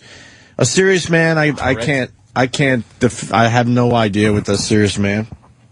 Up should just be in the cartoon category. Up. And then this Up in the Air, you got to keep it on the short list just because of the buzz you're hearing out there. Why would they nominate Up? It's a good kids movie. Yeah, but and it was nice, but it's not a best picture. Doesn't belong in there. No, you've seen a million fucking balloons, fucking films that are just as good. Mr. fucking Balloon Hands. Doesn't belong in Mr. Dead Wife Balloon Hands. All right, there's our short list. You know what? Sandra Bullock. Yeah. For that Blind. She's Side. never won. She was the highest grossing actress last year. For the Blind Side, maybe that's where it's going to go. But that she deserve it. That fucking Monique though. Monique is supporting it. She'll get it. Monique's supporting. Monique's supporting, but then Precious can't win for actress. So then they give it to Sandra Bullock. That's what I mean. White Monique people will riot in the streets. Monique gets supporting actress, and Sandra Bullock gets the Blind Side. You can figure this shit out by just spending time on the stupid list. But you can win Best Actor, Best Actress. Louise Fletcher Nicholson did it. A lot of times they do it. I don't know how she was considered supporting. Yeah, that is odd. I cannot, unless there's here a we big... go. John and PA will explain that whole... Hey there, Jan. Thanks a million, John, in advance. What's up, boys? Hey, real quick, Opie's 100% right. Jimmy, I agree with you. I was like, a couple of years ago, I was trying to figure that out, but he's 100% right. The Academy doesn't just go every year on who, just because you have a female lead. It can be anybody. The deal with her, if you think about it, she doesn't have a whole lot of screen time in that. And he's right. Hoffman carries the film. She's barely That's in the Hoffman film. and the kid a lot, right? She's just she's just ragging him. She's in there, but it's more of a supporting role. Okay. Yeah, real quick. And also, Ed, you're 100% right. Actually, when we first got cable down in Shore, one of the movies they showed was Luna, and all the kids in the neighborhood would come over to watch the Bush Woman because her goddamn muff was so fucking huge. And we're having trouble finding it. But yes, just a giant, hairy fucking mess of a pussy on Jill Clayburgh. You gotta believe in Luna, she lays down, and it looks like fucking Dr. J is laying between her legs. Hey, wait, isn't Luna about incest? Yes, it is. Yeah, absolutely. 100%. Very sexual. You got to start believing in evolution, because even in our lifetime, girls cannot fucking grow a bush like that anymore. You don't think they could even grow it? No, they could grow it, but not like old school where it's halfway down their legs. Oh my God. It was hip to hip and fucking all the way around. It wrapped around to her fucking spine. It wrapped around to her lumbar vertebrae. It's disgusting. Absolutely. It's the chicken nugget theory. Opie's right, man. There's a thing called the chicken nugget theory my brother came up with. It's about evolution of women, and the pussy hair gets shorter and the tits get bigger because of all the steroids they're putting in the chicken nugget. Oh, yeah, right on. Yeah, well, everybody's saying that it's chicken. Chicken. By the way, for the people, I saw a clip from this Food Inc., and for all the people that don't eat veal because they don't treat the veal right, holy shit, they're doing the exact same thing to your goddamn chicken. Oh, poor chickens. Don't even kid yourself. We know that. I love those people at the restaurant. Oh, well, what they do to the veal. They do the same shit to the chickens now. Yeah. And they have been for a very long time. And I'm not a PETA guy, I'm telling you. I'll still eat my fucking chicken twice a day, no problem. But the chicken, they don't even, what I learned really fast, they never see daylight their entire lives. Yeah. And they're pumping them up with steroids and better food and shit. So they get that giant breast. And know what that's causing them? What? To fall on their side because they can't hold up their own goddamn weight. They're like fucking Precious with feathers. Right. So keep thinking they treat the veal bad, but not the chicken. You know what, though? And like I said, I don't care because I like the chicken. It's impossible to feed as many people as we need to feed with chicken by free-range raising them and fucking coddling them. It's a machine. It's a product just like a fucking automobile on an assembly line. You just can't look at it that way. I happen to agree with you. All right, it's a living thing. It's cruel, but we are omnivores. So, or carnivores? Well, we're kind of both. Yeah, we kind of like our stupid veggies. We're kind of both. Plants, whatever. It is a sign of being primitive, though, eating animals, because eventually we'll be able to make the food. Like when you eat, like. What do you mean eventually? We're making the food. But I mean, that tastes shit out exactly there that is as completely good. homemade, man-made. Boca burgers are good, but they're not as they're close, but they're a little off. But they're terrible. I hate like fucking Boca synthetic burgers. food. I've gone out with enough. Boca burgers are good. They're like meat stuff. Dude, I hate most of those garden burgers too. Boca burgers are fucking good. I don't know why I'm screaming like angrily. With enough vegetarians that it is infuriating that I've heard for years, like, wow, this is so good. It tastes just like chicken. And it's made out of tofu and wheat gluten and this shit. And it's like, try it. I'm like, no, I have chicken here. I don't want to try it. Okay. And then I get talked into it. I take a bite of mush. It's this stringy, tofurkey. Let me get some tofurkey. Really? Or some tofikin. Or a not dog. No. I don't want. Give me real meat. We've had this discussion. Not dog. You can't dog. Shut up like that. with your clever names for your shit fucking food. The problem with the chickens. The problem with this vegetarian diet is when they have something looks like lasagna. Yeah. And you're like, holy shit, I know what lasagna tastes like. So you get all excited, your taste buds, and then you cut into it, and it's made out of soybeans, whatever the fuck, tofu, and you're like, this isn't fucking lasagna. Yeah. So they got to rename this stuff, and then maybe people would get into it. I don't know. You can't have a not dog, because as soon as you see the not dog, you're like, oh, god damn it, I've been craving a hot dog. I'm ready to go. I want to taste that grilled hot dog and greasy fucking goodness. And what are you going to get? And what is it made of? Gonna get tofu? Shite. Everything's made of tofu. Tofu and wheat gluten. But as they get better, I'm saying they're better than they were 10 years ago, and they'll be better in a few years than they are now. I think because there's more demand amongst vegetarians and vegans and shit. But I'll tell you something. You can't get away from the fact that chicken feeds a lot of motherfuckers on this planet. And there's no way you can just stop or find a more, I don't know, a less cruel way of dispensing of them and still make it economically viable. But if you could find a way to make something that tastes as good as chicken that's probably healthier, it's much easier to do because you save the cost of raising and slaughtering. They'll be able to. But you know what? No, for years they've been trying to, everything that tastes good is bad for you. Exactly. Everything that tastes good, even chicken. Look at chicken. What is great with chicken? A piece of that crispy fucking skin, right along with a little of that meat. You put that in your mouth, melts in your mouth. It's fucking great. But the skin is bad for you. It's the worst thing you could eat. And then everything that tastes good is bad for you. And then they try to come up with a substitute, and you're like, this just isn't fucking cutting it. With that, I don't think we'll ever get to the point where you could bite into a synthesized chicken leg and go, that tastes just like fucking Kentucky Fried or dude. They make Popeye. they make fake legs. They make fake hands that can pick up M&Ms. They'll make good. chicken that tastes good. They're working on it. You ready for your trivia question for today? But for now, fuck the chickens. Ready for your trivia question? Eat them. Ready for your trivia question? Yeah, sure. And unlike yesterday, I will not be doing charades. Oh, okay. The number one meat in the world. Number one meat in the world. Wow, you got to throw pork out of there because I'm gonna guess mammoth. Muslims. This is consumed by the most people. Yeah. This particular meat.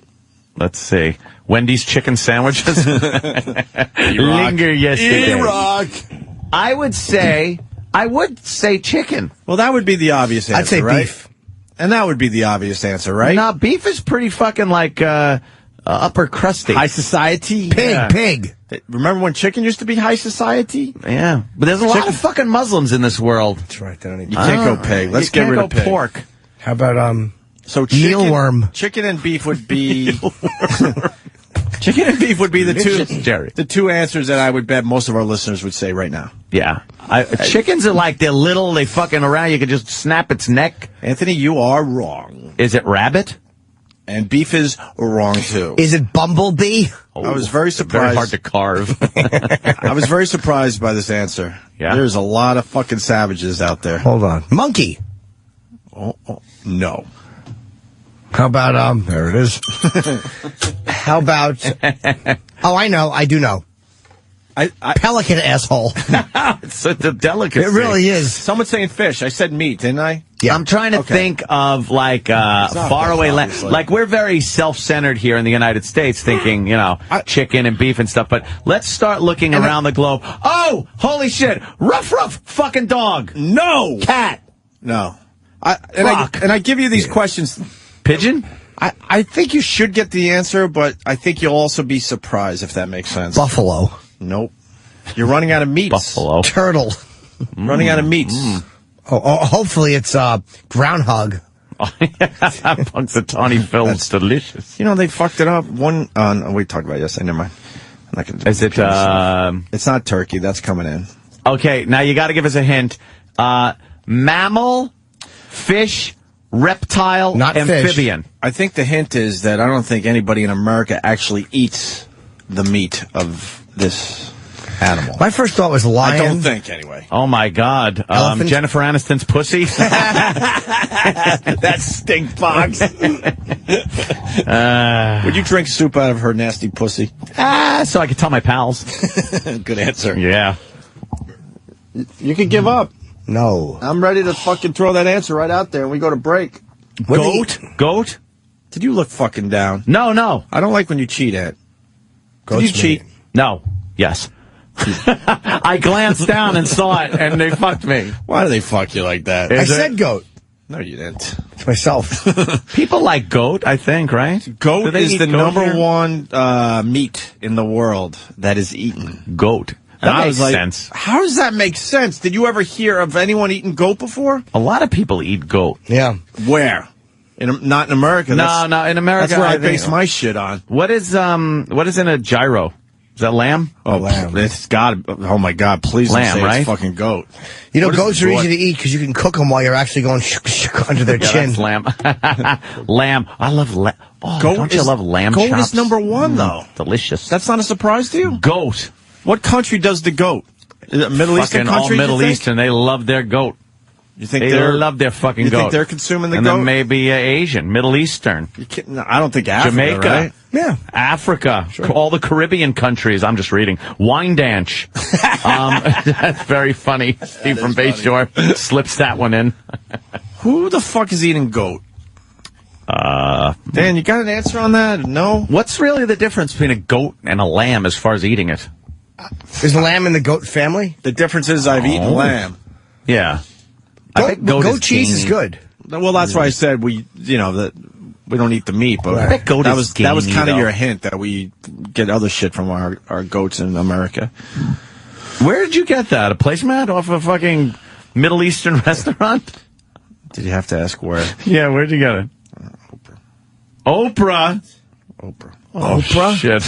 Oprah. She was eating an entire goat at the time. Yeah, it was alive. Chowing it down like fucking the T-Rex. And That fucking stupid Oprah. You can learn a thing or two. Fucking Oprah. No, they had a whole... I can't defend it. I mean, they had a whole fucking show on food and Food Inc. and Chipotle. How they're using all, like, healthy stuff. It's supposed to be good, right? Fucking Chipotle rules. What the fuck is that? It's like fast food, kind of Mexican, but healthy. Is it healthy? We got one right in our area, Jimmy. Yeah, but then we made love. We got one right downstairs. Oh, okay. Patrice waits outside Chipotle every time he does our show. Yes. To get some food. What time did it open? 11, I think. I thought it was called Chipotle. Me too. No, Chipotle or whatever. Chipotle. I think the owner calls it something even different than. I like the first four letters of the name. So do I. That's my last name, Oatley. No, that's too funny. My name is Chip Oatley. Nah, it's really off the old block. Yeah, right. What? Dude, you see what? No one watches Oprah, obviously, but they had on yesterday. Who was the little girl that was kidnapped by the fucking cult, fucking religious? Oh yeah, Smart. Elizabeth Smart. Yeah. So Oprah has. She's looking hot these days. Or what? Yeah. They didn't have Elizabeth Smart on. They had. Picture up here. They had, I think, 2 girls and a boy that were the kids of the woman in that situation that kidnapped Elizabeth Smart. Yeah. The mother was a sick fuck. Really? ends up leaving this family, blows them off, and then and hooks up with that weird fucking religious cult guy, and then eventually they kidnap Elizabeth Smart. This one girl told a story how they're eating dinner and the mom is just kind of smiling really fucking psychotically, and they're eating dinner and stuff. And make a long story short, the mom cooked up her daughter's fucking pet rabbit, for dinner. Why? Because she was completely insane. That's why.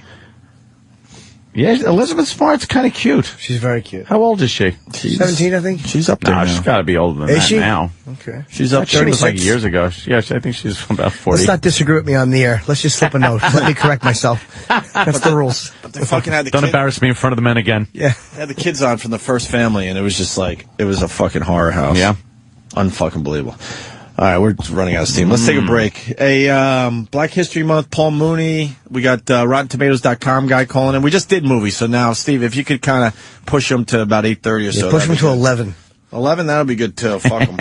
Or we could do it tomorrow. I said tomorrow because... Yeah, let's do it tomorrow, Steve, if that's possible, because we just did an hour on movies. Catch you later. I'm eating Rotten Tomatoes. Fucking, we'll talk about Rex Ryan next. By the way, I nailed it. What? I nailed it. What? Like to the fucking scent. Why does Danny laugh at? Two lovers exchanging giggly cards. Black History Month. Let's see who we're honoring today. No one, I guess. Why not? Honoring the man that came up with the broken soundboard button. What is that? We're honoring Steve. What the fuck is that? What happened? And it's fucking counting down and everything. Oh, Today's problem. Travis has it in there. You want that? Travis has it in there? Yeah, that's fucking weird. Well, yeah, Travis, grab that. All right. Thank you.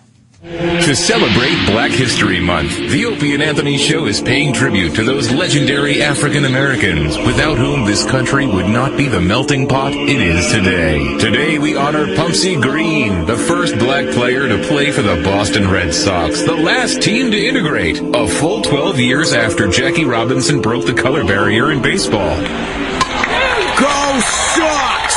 Nice hit, you fucking... Stay tuned for more icons of Black history on the Opie and Anthony Show.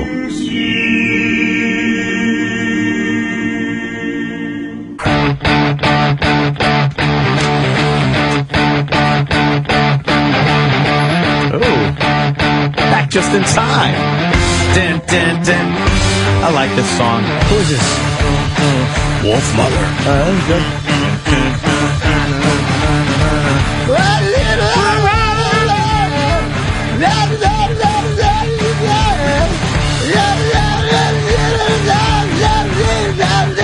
That's it, just loop.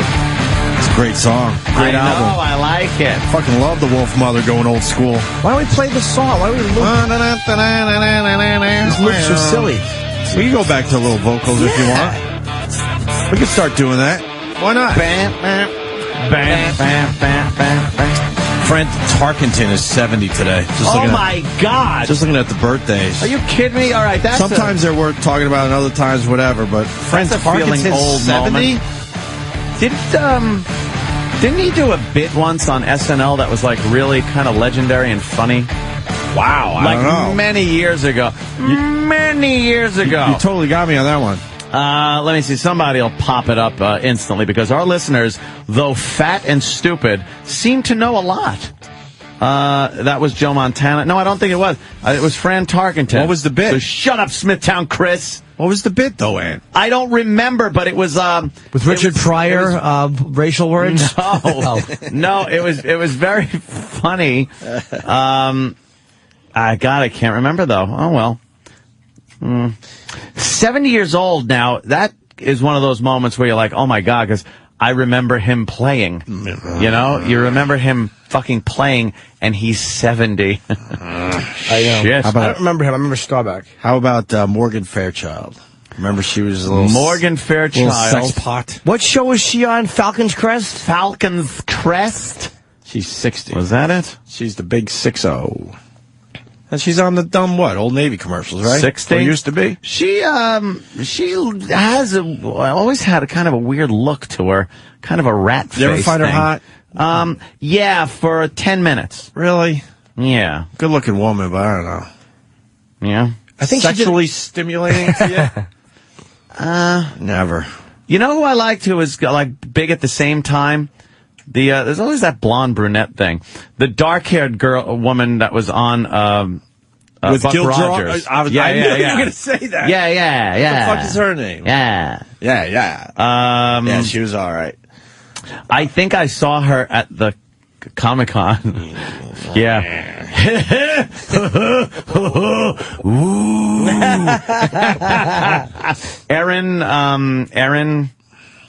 Aaron, people are going, Aaron something? Fuck, we should get this one. Not Aaron Moran. Aaron Gray. Aaron Gray. Very good. Very, very good. And 51 years ago today, something we talked about recently, we should have saved that bit for today. Buddy Holly, Richie Valens, and the Big Bopper died in that fine plane crash. God, losing a black artist like the Big Bopper back then, especially. What an idiot I am. And here's your seg, and I didn't even know we were going to go with a seg right here. The Buffalo crash about a year ago, Ed? Yeah. What do you know about this? Because you know a little something about this. 2 buffaloes. Oh, stop, Anthony. Where's that left finger? I'll use my pinky. Yes, there was a plane crash in Buffalo. And now they're saying that it was pilot complacency? What does that mean? That's a pilot just going, bah! So I'm flying a plane. I'll just do a few things here. Little housekeeping. I'll look around. I'll sightsee. I'll fucking daydream. They're just not doing their job in the air? Complacency, like we do with this show. We do show complacency here on a daily... They're on to us. Shut up. Yay. Cockpit inattentiveness. Cockpit inattentiveness. And a chain of pilot mistakes. Cock inattentiveness. Something I would never be accused of. Yes, working. A dry cock is a poorly attended to cock. They should always be moist, like an ice pop.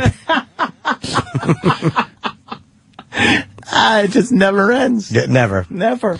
Wow. They found out federal accident investigators on Tuesday stressed the crew had at least 18 seconds to recognize the impending danger of a stall. 18 seconds. That's a long plane fucking time when you're in a crisis, right? That's weird. And in a stall, the plane will usually shake pretty good before you stall. So how do you get out of 18 seconds? How do you get out of that though? Land.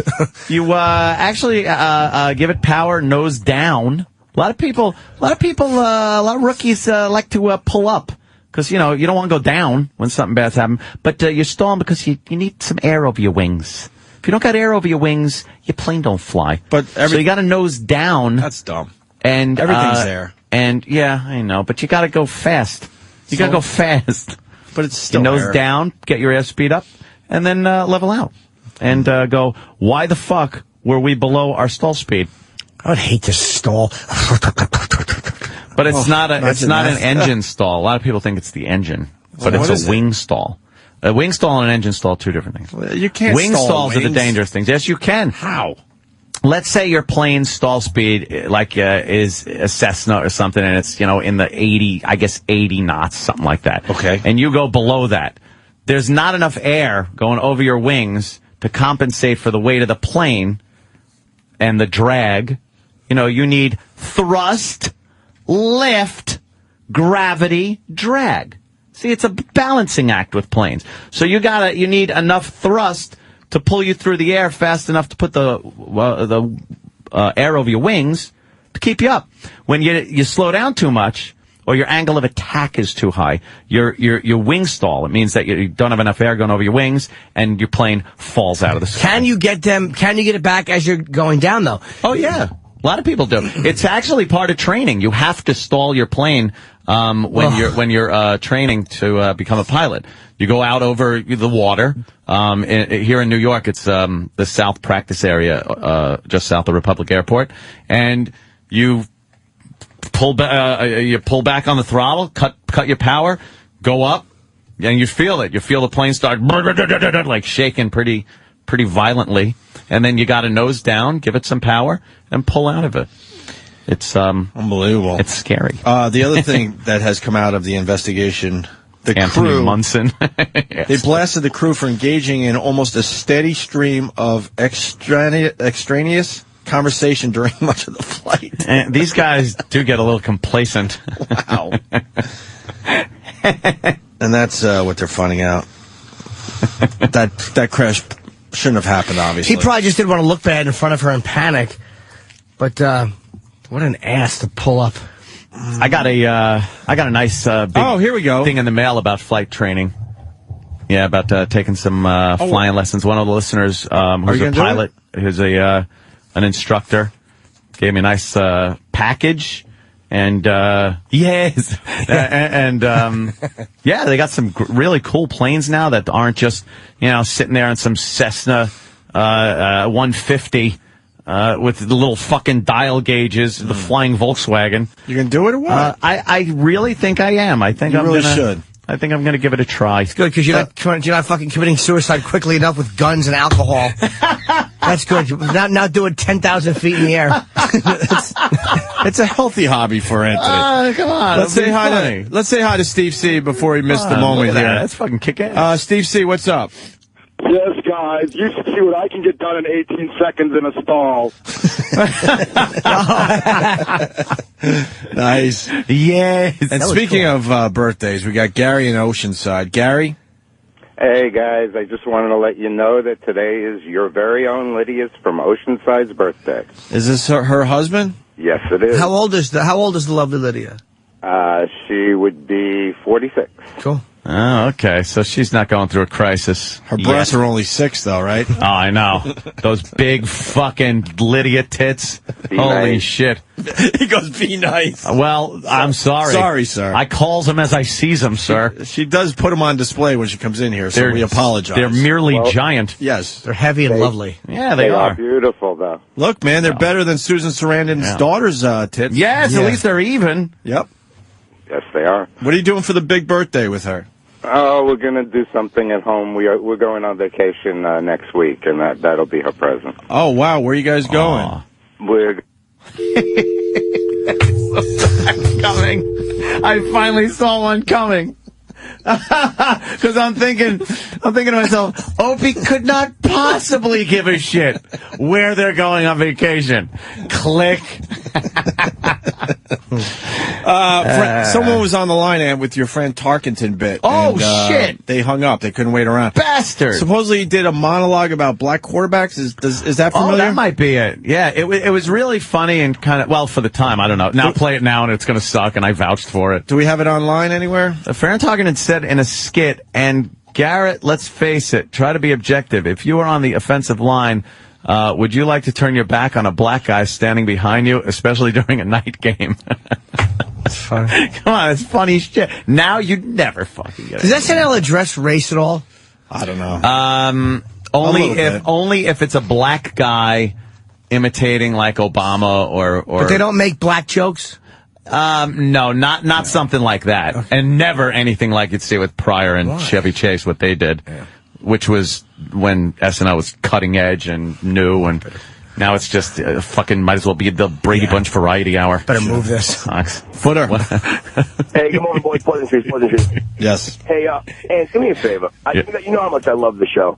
When you guys punch out every Friday, I always sit there and go, you know what? I hope Anthony's responsible this weekend and there's a show on Monday. If you get a fucking plane, do you understand the panic that's gonna fucking that I'll be fucking bugging out all weekend going, you know what?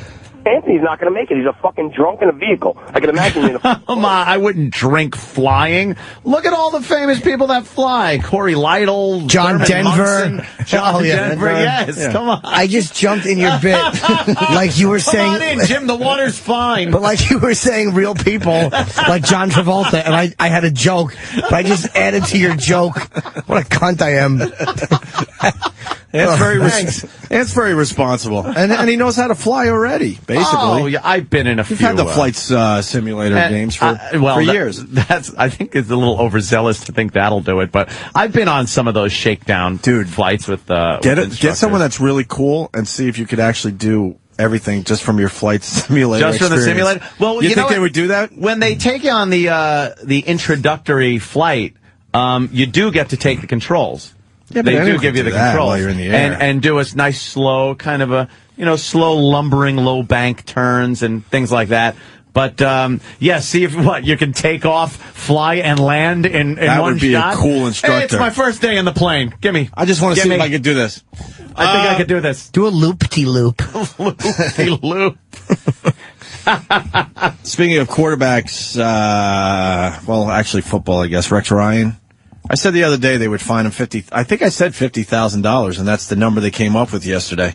Yeah, $50,000. For that stupid. The middle finger.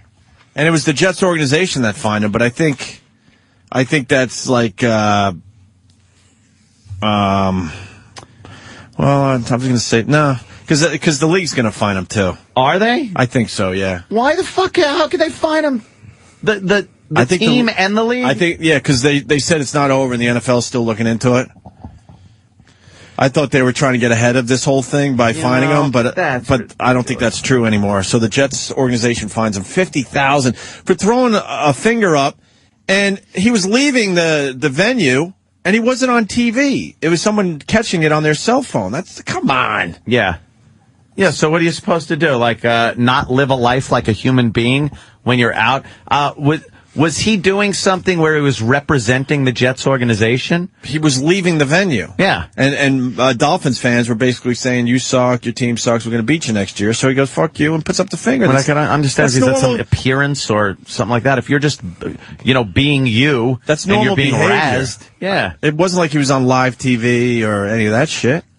Unbelievable. People just want people to be fucking robots. And it sucks because Rex Ryan is a hell of a personality, and it's good for football. Yeah, and now they're going to control him as well. Nice and it's funny, rookie coach where you're getting some of that spontaneity and some of that spunk, and they'll just beat him down. Yeah. And football fans on Twitter last night, they're fans of other teams. They were all even saying it's bullshit. I heard from a couple Pats fans and a few Dolphins fans, actually. Yeah. Saying it's fucking bullshit. Yeah, of course it is. Let him fucking throw the finger up. It just makes it that more interesting for everybody. Some fun. So that went down overnight. And the weird thing, the local news, no, it's not even local.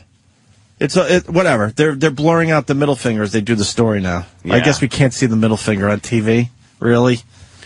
What is it? What is that? Like, we're so what is that doing up with gestures and certain words? And I'll even give it to him. Like, you can't obviously going on television and saying "fuck" or things like that. You're gonna upset people. Or nerds to you. Nerds. But the middle finger is such a weird thing. Like, this one's okay, the pointer. And then the ring one is all right, although that can be misconstrued sometimes. Used to do that as a kid. Like, so you didn't get in trouble. You'd hold up your ring finger and go, hey, to you. Yeah. And then it'd be like, what are you? Oh, no, it's my ring finger. Meanwhile, it means the same fucking thing. I know, I really have got retard finger, so I can't really do it. Look, my fingers don't. Then there's the full New York, go fuck yourself. Right. Then there's the weird California one with the shock absorber. I don't understand. California does this thing where they kind of put their pointer finger and their ring finger up against their middle finger. Go like, fuck you, dude. I can't fuck you, dude. Live long and fuck you, dude. How do you do that? I can't do that. Can you do that, I'm an expert at many types of flipping of the bird. Are you a double-jointed guy? No, not that I know of. My little fingers won't do it. Aw. Oh, I said 250,000 the other day. All right, I was wrong. But they fined him 50,000 for the fucking middle finger. Yeah. This Rex Ryan. It's a shame. It really is. Stop trying to clean up sports. Just let it fucking. Yeah, it's fucking sports too. It's not fucking a brain surgery. It's not like politics or something where you got to have this squeaky clean image. It's men out on a field beating the fuck out of each other. It's just stupid. It is stupid. I concur. All right. We got a weather lady alluding to her hairy pussy. I haven't heard this. Danny pulled this. Oh my God, is Jill Clayburgh doing the that would roll. Jill Clayburgh. I still am yet to see that pussy. It fits in quite nicely with the weatherman clip from last week. We're talking about his big cock. Can we go backwards for a second? Just a thought by Michael in New York City. Do you think that the Jets may just say they're fining him to cool things down? If they fine him big publicly, it would shut people up. It's a lot of money, and I don't think the Jets would take away from their own for being pro team. What do you think? Maybe they just said fine. Yeah. Can you fake fine? Can you fake fine? Chip's brother. You should be. You should be. I hope he's like, oh no. You're Dip Chipperson. I'm Dip Chipperson. Oh, nice. Okay, I'd be Dip Chipperson. I'm Lyle Chipperson. You're Kyle Chipperson. Couple of brothers just telling jokes. Our mother Dolores, God bless her. We're funny at parties. Yeah, we make everybody laugh at the parties. It's like, guys, strap in. Here they come. Life party. Yes. I put the lampshade over my head. I'm like, look at me, I'm a lamp. Somebody's like, come on, you know, light bulbs. I throw the potato chips all over. Like, crunch. Shit. Turning game attention to really? Let's go to John in Jersey. Hi, John. Hey, John. I'm a diehard Jets fan, and I watch them every week. And I do remember probably countless times they would do a close-up of Rex Ryan saying, fuck yeah. And you knew exactly what they were saying, which is completely hypocritical of the NFL. We've talked about this in the past with especially nowadays with HD and the cameras all over the field, parabolic microphones that pick up sound from fucking halfway across from all the way across the stadium. I don't know how that works. You just hear and see like, motherfucker. He seems to be a little frustrated. Drop that pass, an easy one, and wow, is he frustrated. Gosh darn it.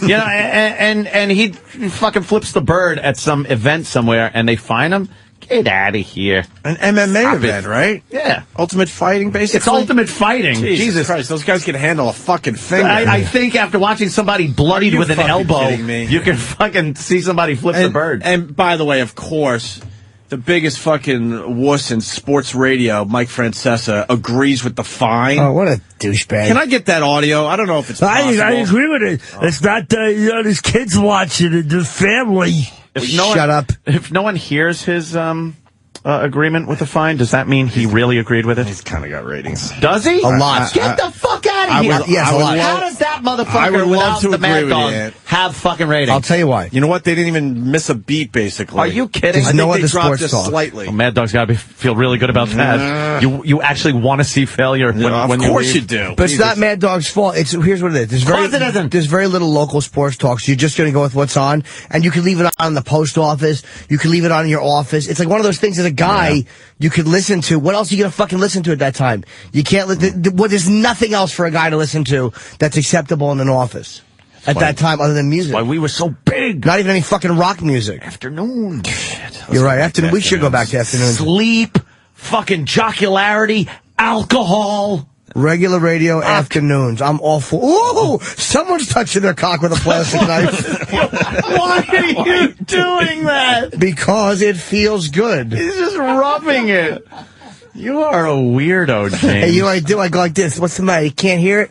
I got my middle finger pointed down. I can't hear it? I'll turn the volume up a little bit for you. And I turn the hand around. All of a sudden, I'm flipping him a bird. Fuck you. I'll turn the volume up. You ever heard that? What's the matter? You can't hear this? Oh, let me put the volume up just a little bit for you there. Chip, I think it's just let me turn it up for you. What does that mean? then you turn the finger up. He doesn't get it. My mother didn't talk like that. I want one person that heard Mike Francesa talking about this Rex Ryan. I gotta know what he fucking said now. Yeah. How do you agree with that? How do you agree with that? Let's go to Stryker. Stryker. Hey, morning, boys. Hey, two things on this Rex Ryan. The Denver Nuggets suspended and fined one of their players a couple of weeks ago for lackadaisical play. He had a just I don't care attitude. Yes. Yes, I had a daisical. Now I lackadaisical. Someone took my daisical. Holy shit. Lackadaisical. Where's my daisical? I lacks it. Yes, Rex Ryan is wearing my shirt. Fucking A. Right on. No mercy. Jesus. Yeah, Stryker. The other thing, I've got a friend who works in the back office for one of the Denver sports teams, and he was saying that a lot of the teams are starting to go to a code of conduct for the players off the field, and that's kind of where they're going after Rex Ryan for this. It's a poor representation of the team off the field. Yep. They don't even take care of their own guys when they blow out a knee and they're out of the game. How are they talking about? How about human representation? How about you get a human? You're not out there fucking, raping and pillaging, but flipping a bird is something I think everybody has fucking done at some point or another. Of course. Just stop already. This fake morality. This world it's just insane what's going on. So doomed. Let me say hi to Joey. Joey. Good morning, boys. What up, Georgia? What up? You were talking about how the cameras now and the microphones pick up folks, just the coaches cussing and the players cussing. But the worst is when the announcer says, we do apologize for the foul language that was picked up. Who's getting freaking football. And why are they apologizing for something that's done so often and such a natural part of competition and frustration? And then they pan over the crowd and they see Seal with Heidi Klum, and we would like to apologize. Bothering all the white gentlemen out there. All of a sudden he turns into a plantation owner? We'd like to apologize to God and man alike. Is this plantation owner Jimmy? Over there. No. Over there. Let's say hi to Angelo from the car. Let's go. Yeah. This guy listens to Mike Francesa. I guarantee it. Happy birthday, there, Jimmy. Hi, yes. Angelo. What's up, Angelo? Just giving you a ring about Mr. Francesa ranting that, in the Giants organization, no coach would ever act that way, he should be fined by the NFL, and all this crap, and he's just a bloated blowfish, Mr. Francesa. All he's trying to do is start chatter. He wants to razz the fans so he gets a lot of phone calls. He's actually smart to do that. Yeah, I mean, he's actually smart. But you gotta believe that he actually believes what he's saying. Maybe he does, maybe he doesn't give a shit. He's a smart guy. He misses the dog saying, let me tell you something, Mikey, it's not right. He shut me down, Mikey. Yeah, but I think that the 5... Shut up. Can we get Mad Dog on the line today? Is he up? He's got to be up with his kids. Get fucking Mad Dog on the line. We'll talk to that motherfucker about this. Let's go to that. All right, Angela. Mike on Long Island. Mikey.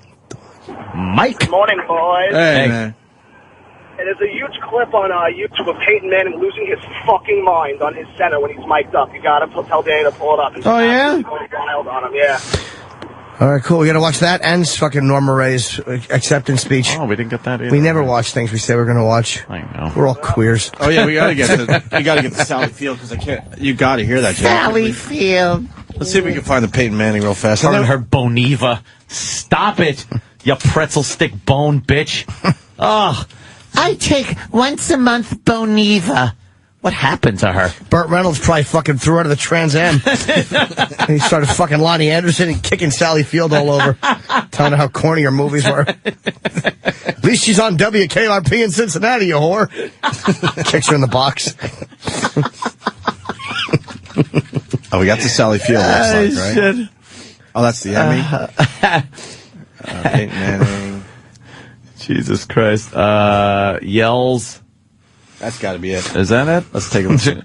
Yeah. See if this works.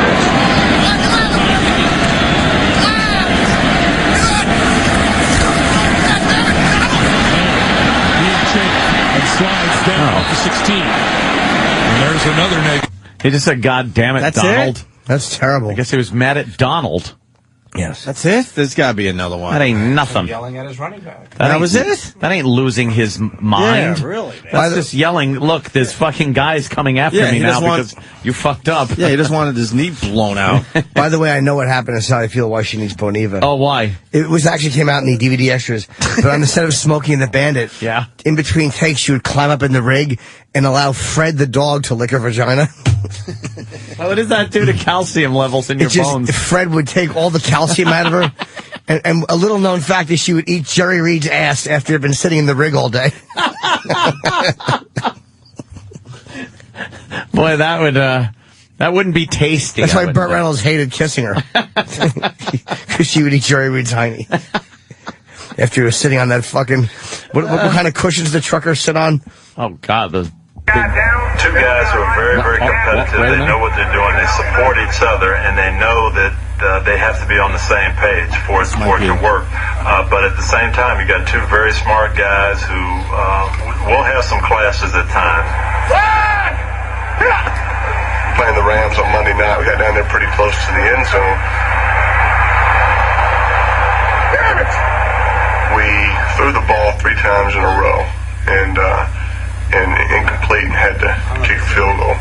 We came off the field and we exchanged words of how we thought it should get done.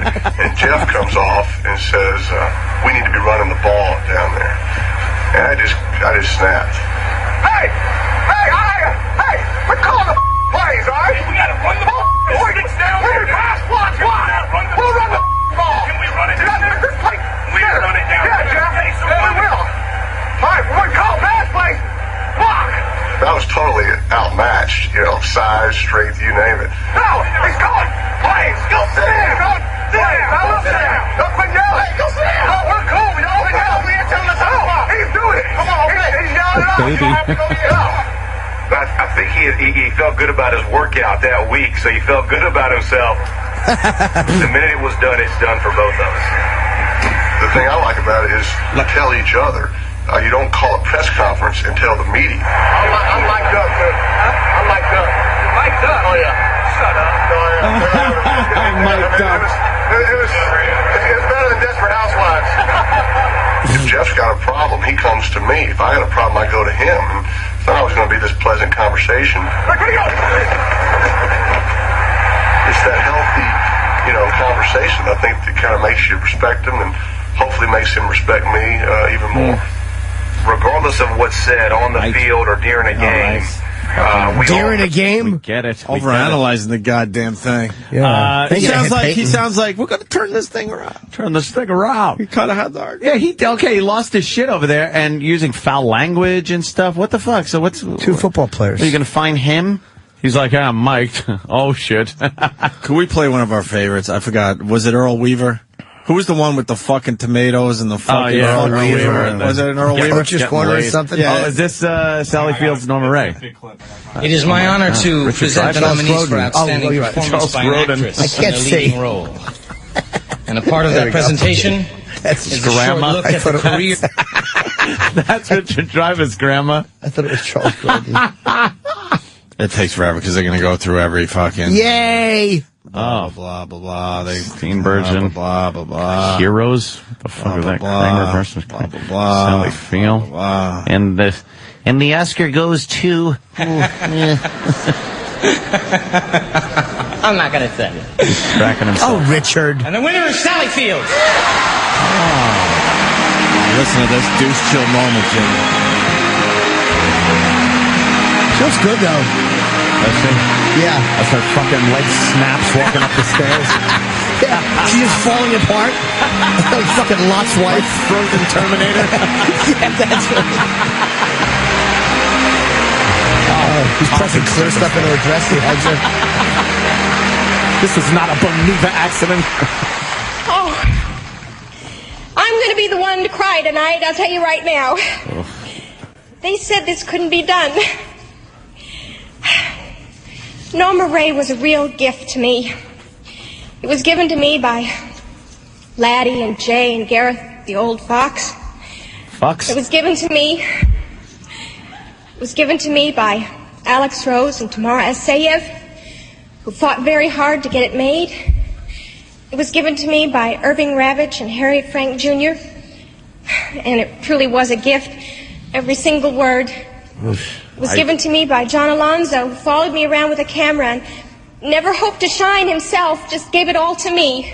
Yeah. I'm embarrassed. It was given to me by the actors, really especially bad. Bo Bridges and Ron Liebman, whose real craft and talent and love and support. Given to you by is why Burt I'm Reynolds here. in the shape And of a mostly right it was hook. given to me In every hole. Marty Ritt. A right hook. Here it comes. She could Marty have Ritt bones is like Norma Wolverine Ray. and he'd have busted him. He has fought all his life to put on films that are courageous, that say things that are part of him, that he feels should be said, that have the box Cue office the music. potential of 75 cents, sometimes less. And I thank him for that. Boo. Bomb. He's taught me a lot. And the best gift that Marty gave me was that he let me feel all the time that I was doing it myself.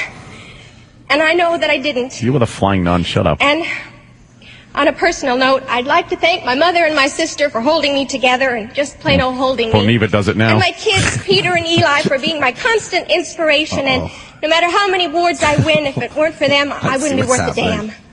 Thank you very much. Oh my God! It's not the clip. It's not the motherfucker. It's not the clip after all that. Now go home and get your fucking shine That was fucking douchey. Go home and get your fucking shine.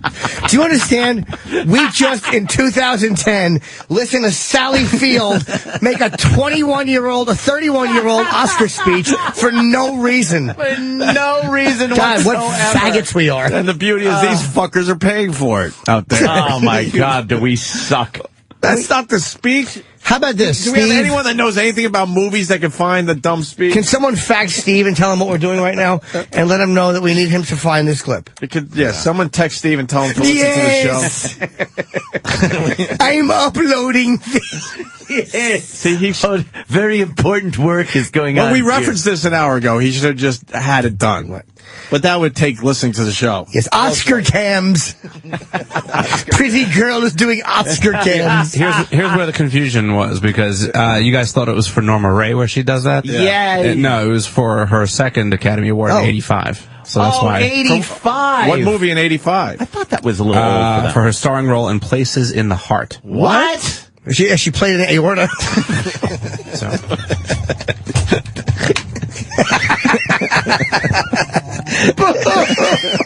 That is so funny, though. It's like a school play, you know? Yeah. and playing the stent. All right, we'll try to find that for you, Jimmy. I'm going to be embarrassed. I was Sally embarrassed Field listening to that. is completely stopping the show, but Weather Lady alludes to her hairy pussy. That's where we were. Nice. Let's try this. If this machine's working today, I don't even know if it's working. Oh, the Olsen twins. How did your groundhog prediction work? The groundhog predicted a few more weeks of winter, which I concur with. Okay. Never thought I would agree with a groundhog, but Is that what you predicted yesterday? I did. Okay. But I'm not furry. Well, anyway, moving on. Moving on. Janice, thank you. Oh, boy. Cut her off. Cut her off. John, go to you.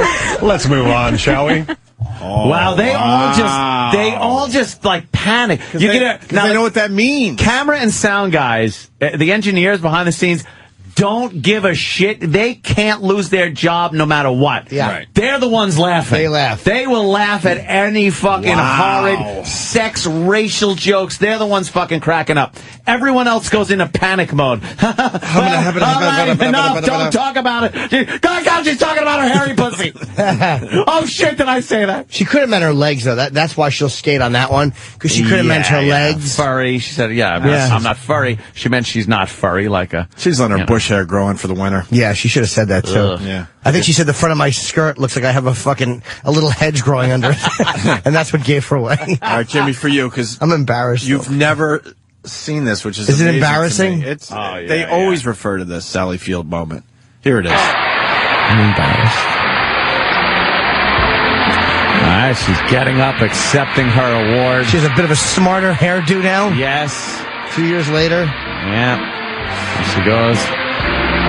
Bones are a little more brittle. I owe a lot to my family for holding me together and loving me and having patience with this obsession a few years of me. back. Yeah. But I want to say thank you to you. I haven't had an orthodox career, and I've wanted more than anything to have your respect. The first time I didn't feel it, but this time I feel it, and I can't deny the fact that you like me. Right now, you like me. Thank you. That wasn't that. Shut up. That is known as the douchiest fucking Oscar acceptance moment in history. Nah, because I'll tell you why. She got a laugh with "You Like Me." I don't think she was people going were for the laughing laugh, at her. I don't think she was going for that laugh. Hell fucking no. I thought it was going to be more. No, that was... oh, good. She's crying, and the first time she didn't feel it? Why? I'll bet you Norma Ray. I want to see if that fucking Oscar still exists, or if Bert cracked it across her fucking cheekbone when the potatoes were cold.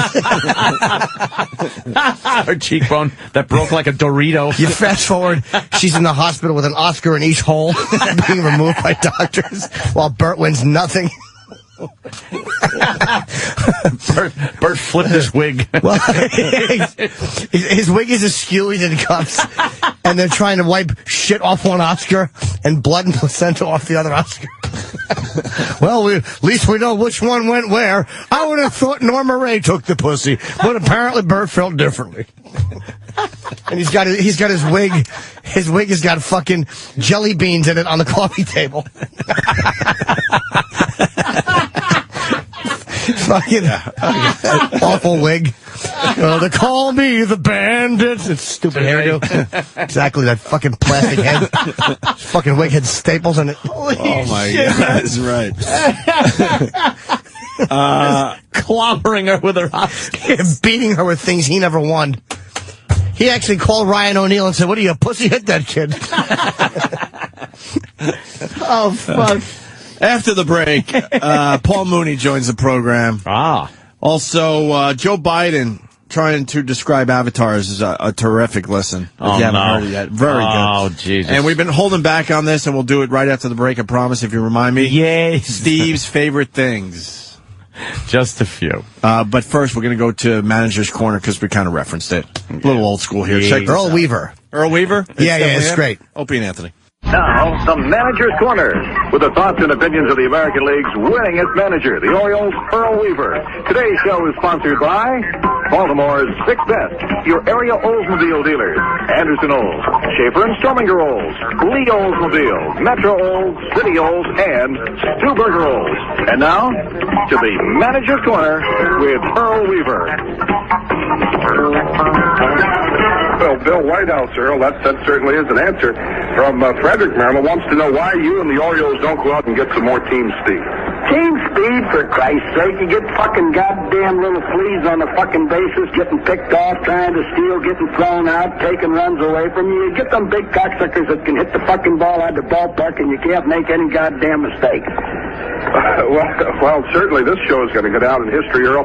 Terry Elliott of Washington, D.C. wants to know why you don't use Terry Crowley as a designated hitter all the time. Well, Terry Crowley's lucky he's in fucking baseball, for Christ's sake. He was released by the Cincinnati Reds. He was released by the fucking goddamn Atlanta Braves. We saw that Terry Crowley could sit on his fucking ass for 8 innings and enjoy watching a baseball game just like any other fan, and has the ability to get up there and break one open in the fucking ninth. So if this cocksucker mind his own business and let me manage the fucking team, we'd be a lot better off.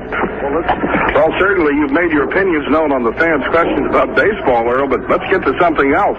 Alice Sweet from Norfolk wants to know the best time to put in a tomato plant.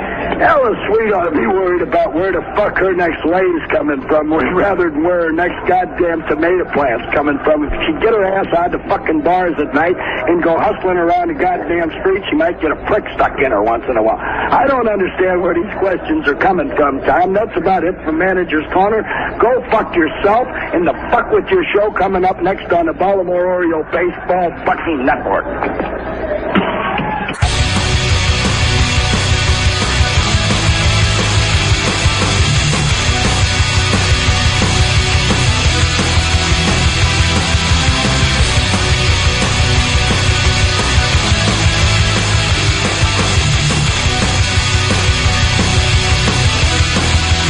Busy show. Paul Mooney's going to be in studio in a few minutes playing Caroline's this weekend. Very funny fucking comic, man. Paul does the late shows, too. He's February 4 through 7, 10 o'clock, 12:30, and 10 o'clock. Just call the club for show times. He always does the last show. Yeah, Thursday, Friday, and Saturday and Sunday. Okay. Yes. Damn. Yeah, at Caroline's, 212-757-4100. We'll get to him in a few minutes. We had him on the show, and we're like, wow, why haven't we had this guy on for years? He was great. Yeah. His last visit was great. A couple things we want to get through, and then we'll get to Paul Mooney. We got Steve's favorite things we're definitely going to play. We got Joe Biden. Let's do the Joe Biden first, Dan. Yeah, what did he try to do? Explain Avatar? Yes. Now, this is the vice president of the United States, the proverbial heartbeat away from the presidency. Yeah. And I assume, I haven't heard this clip, I assume he does not do a satisfactory job of describing Avatar. And Avatar is, you could explain it pretty easily. It's not that complicated of a movie. It's certainly not like a lost thing like we started the show with, where you're completely confused and trying to explain it. Mm-hmm. It's Avatar. The story's been told a million times. A lot of people say it's what, Dances with Wolves or Pocahontas. Or Road Warrior. Warrior. Is it a little Road Warrior? I don't even know. How about, Starship Troopers? Is there some Starship Troopers in there? I heard Ronnie talking about that movie the other day, and I was like, that was kind of a fun movie, the first one. All the rest were direct-to-video, but you ever see First one was Starship all right. Troopers? Yeah, I did. And I liked it. Like, the only thing that was not believable were that there were giant bugs on a planet. What was less believable than that was that men and women could shower together and not fucking, like, talk about pussy and cock and ass and fucking tits. They're just showering together. They're soldiers, and they're like, doing the old towel snaps and goofing on the chicks and his tits and fucking. I'm like, I sooner believe that giant bugs are invading our planet than men and women can shower together like that without a hint of sexuality coming through. Could you imagine if that was the rule in high school after gym class? Oh my God, don't even. Oh my God. Because I was the guy, I wouldn't shower after gym class. No fucking way. What am I going to do? Hop in there? A lot of ball bags and cock? Nice. Yeah, I always thought it was weird that you shower with fucking other guys if you played a sport. At such a young age, tender age. But I didn't understand that. And it was all like showers in the open. I'm like, this doesn't seem fucking normal. Like Every other animal washes themselves together. I'm going to math. I'm not going to a fucking business meeting. Who gives a shit? Yeah, regular. And I didn't do anything in gym class anyway. Regular gym class, they wanted you to fucking shower afterwards. Yeah. With all the guys. Like, what? How about individual stalls at least? Yeah, There's a wide open privacy. room with the fucking shower. What am I, a Marine? The fuck is this? No, I was always embarrassed because I was a late late developer in that department. Well, I didn't want to embarrass anybody. Well, I mean, so I kind of got dressed in the corner. Yeah, with a lot of shame. Like your little hairless pinky, right? When am I gonna jetting straight out? When am I going to sprout some hair? It's so pink it looks like somebody spilled scalding water on it. Yes, the gym teacher wants to rub some salve on it. Yes, Opie's cock looked like Ricky Tikki Tave's tail. Ricky Tikki. Fuck. Here's Joe Biden describing Avatar. Do you and Mrs. Biden ever get to the movies? Academy Award picks? Any favorites among the Oscar nominees? As a matter of fact, we do. I think one of the odds-on favorites, Jill didn't go with me, but is this new program. God. Oh my! Holy shit, the bomb, the missiles are flying over the North Pole at us. What do? You press get the launch, what do they call them? The number things that are, dude! Fuck. Obama felt like he needed a white guy. And a guy with foreign policy experience. True. And Biden's older, so people said Obama was too inexperienced. He kind of he's not inexperienced. Biden's been around for a while. I wonder if this is part of. I backed it up. Let's listen again. I wonder though if this is part of his medical difficulty. He did have an aneurysm like years ago or something, a brain aneurysm. Yeah, he's got something years ago. That's great. So it turned him into a fucking porky pig. I saw the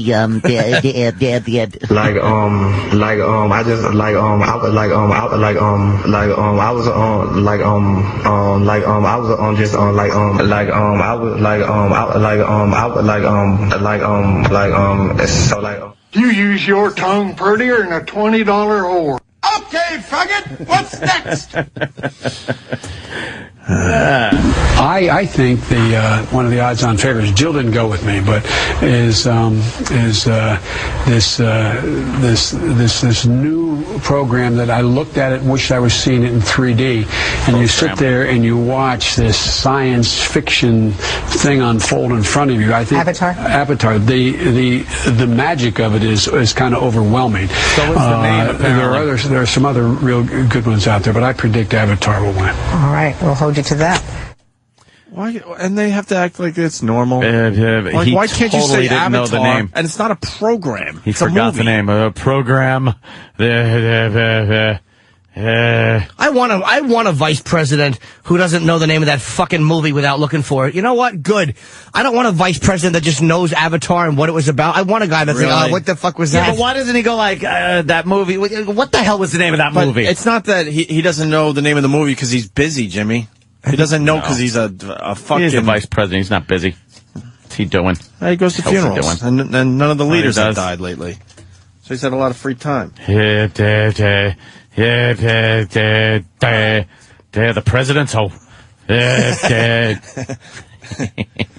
then we get Mel Gibson going off on a reporter. A Jew reporter? Huh? A Jew reporter? I believe so. He does not like the Jews, Mel Gibson. Oh, does he despise Keep the Jews? him away from the Jews. Does not like the Jews. Chicago. Little satellite interview. Do you feel like you're a different person, maybe a better person than you were 5 years ago, 4 years ago? I mean, everything that we've read about, you've gone through a lot of ups and downs in the past few years. Oh, yeah, 4 or 5 years, yeah. It's a real roller coaster ride. You know, I think I'm the same person I always was, except for people as they go.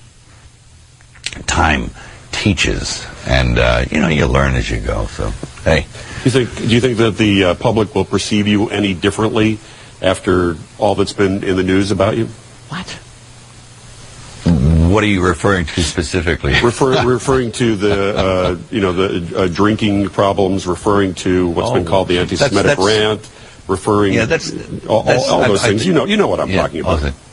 Okay, so that's almost 4 years ago, dude. I mean, I've moved on. I guess you haven't. Well, I'm just wondering if you think that the public has moved on and will perceive you. And I got to chime in. Yeah. This reporter is just trying to make a fucking moment. Now, Mel Gibson, years ago, had that anti-Semitic drunken rant in the back of the cop car and shit like that, and took that mug shot, so famous and everything. And this guy's asking him questions like, how will the public perceive you? He had hit movies after that happened. Yeah. He fucking had giant hit movies. He's asking like it just happened. Yeah, after that has You happened. could reference that, but not in the way he's doing it. People go to his movies. They enjoy Mel Gibson movies. They could give a shit if he doesn't like Jews. It's amazing. Honestly, though, I think Mel's being a prick because this is the answer Ludacris gave us. No. Ludacris gave us the same answer. About what? When we asked about Bill O'Reilly and stuff, and we really were just asking for his take on it, and he goes, that was a long time ago. It's like, but we weren't fucking with you on that. Jimmy, I would agree with you, but I think it's different. You could, like I said, you could reference it, but he's making it sound like it happened yesterday, and he's going to have problems getting people to see his movies. You know what I mean? And that, and that he's had a problem already. He's making it seem he already got past the problem, and this guy's like, how are you going to be perceived? It's like, what are you talking about? That's dude? ancient history. Then he should answer it like that. That's like Hymietown. That's like asking Jesse Jackson about Hymietown. It's like, you know what?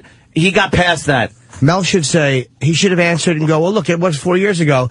The perception has been fine. If you remember, he should have a softball question like that, where it's your opinion the guy is asking for. You can mold that answer into anything you want. Don't be a snotty cunt about it. Make a smart answer. It's a public relations thing. Don't be a dope about it. And he was a dope about it. I bet if it was fucking Leno, you wouldn't say that. Whatever Jay does is fine with me. You know it, I know it, and everyone else might as well know it. Hey, let's talk about the Leno situation. It drives people nuts. Fuck them. Let's get an hour together here. We need to talk about the Leno thing. Fucking, they're the internet nerds. My guy! Shut up. What was the name of the fucking guy you had yesterday? Nation. Domination. Domination. Domination! I was fucking just laughing last night out of nowhere for that. What happened? Oh, it was Paul? I haven't heard a word about it. Paul here or no? Is Paul here? I heard he got caught in traffic. Oh, okay. Yeah, I mean, I haven't seen him down the hall. I'm going to get to him in a second. I didn't know he was here. And then he'll do the rest of the show. He's good. More of the Mel Gibson thing. Well, I'm just wondering if you think that the public has moved on and will perceive you in the same They light. moved on years ago. Well, I certainly hope so. You know, it is a while back, and I've done all the necessary mea culpas. So, let's move on, dude. Come on. Edge of Darkness opens today. It's good to see you back in the saddle and doing what you do best. Thanks a lot for joining us, Mel. Take care. Bye-bye. Bye-bye. Asshole. That's great. Bye-bye, asshole. Fuck.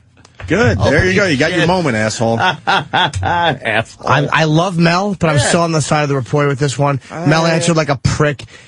He did answer like a prick. Fuck him. Fuck that reporter. I agree, but I fucked the reporter. Good for Mel. And when I heard about this, Braveheart, fuck him. When I heard about this, I was thinking exactly what you were thinking, Jimmy, that it happens to us when you don't get a chance to ask these guys about stuff until years later because you finally get to meet them. But I don't know. Just how he phrased the question and stuff. I mean, Mel Gibson got past all that. And Mel could, but Mel wanted, these guys could just ask him, like, how do you feel when all that was going down? Because, I haven't heard you, talk about it personally. You know How do I even know you're an actor, Mel? Mea culpas. Yeah, he did. Steve's favorite things. Why are we arguing when we could listen to Steve's favorite things? Yes. I agree. A little bit that you guys fucking riffed on yesterday. Why does Ant always defend the racist? Because I'm a racist. There you go. Thank you. Steve's favorite things. You know what? That's fucking really good. Shit, man. God damn. Right on. It just doesn't get old. Is Paul Mooney here? Love it. I don't know. Get Steve the is not. motherfucker in here. Fuck. Steve? Somebody who's listening. I said Mooney got caught in traffic. Is Steve here? No. Mooney's not here yet. Oh, okay. All right. He's still stuck in traffic. Right. Fucking white man's traffic, by the way. That's right. Stuck in the white man's traffic. We have a new fucking reporter to look at. Damn, on Fox 5. Holy Oh, shit. what does she do?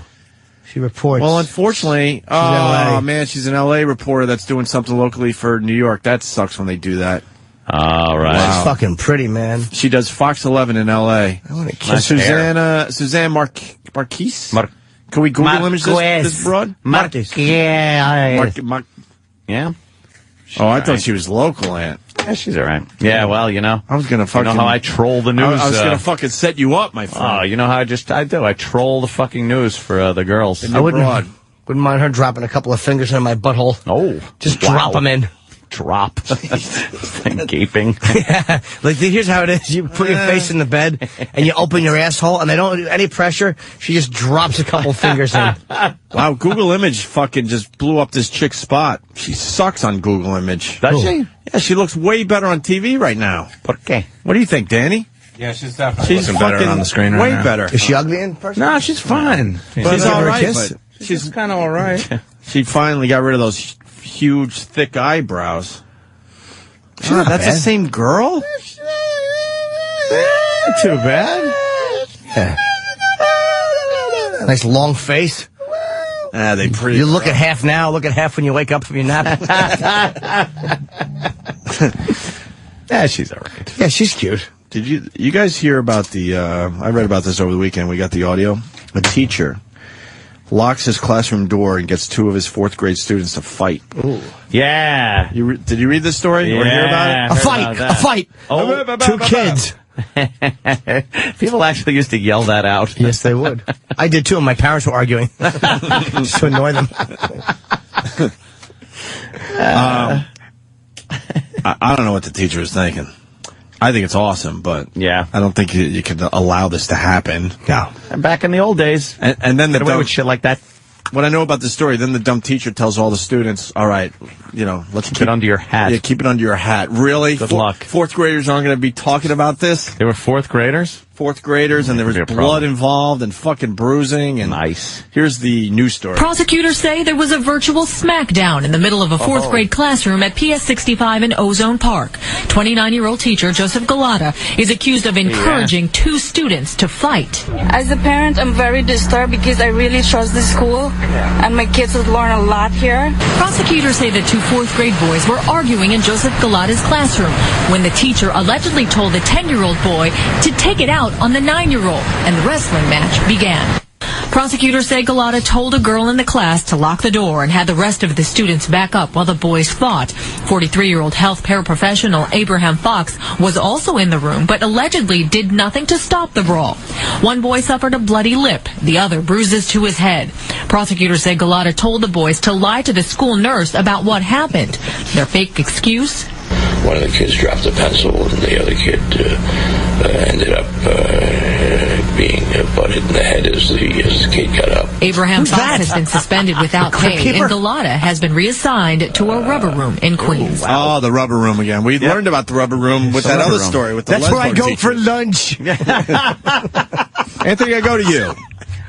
Yes. Fired or so fired? On this it's very tricky with teachers to fire them. They got a very strong union. They usually put them in that rubber room, let them sit out for a while. They get paid, and then they just like pop them somewhere else. They say, "Look, here you go. Like Catholic priests? We got a job for you. Yeah, we got a job for you down the road. Blah, you take that. Come on, really? They do. Yeah, they got a pretty. With all that said, I go with a so fired. Hardcore, you can't have union fucking kids fucking fighting and wrestling. Oh, he's completely fired. They'll probably say something, that they started fighting, and he tried to break it up. He's got a lot of witnesses though. Yeah, but they're fourth graders. You could fucking all those little fuckers. You could buy off witnesses if they're fourth graders with like lollipops and shit. Yeah, they lie. There you go. Yes, they lie, right, Uncle Paul? Yeah, they always say you was doing things when you wasn't. They point at dolls. I thought there was a fire, so I said, take off those gasoline underpants.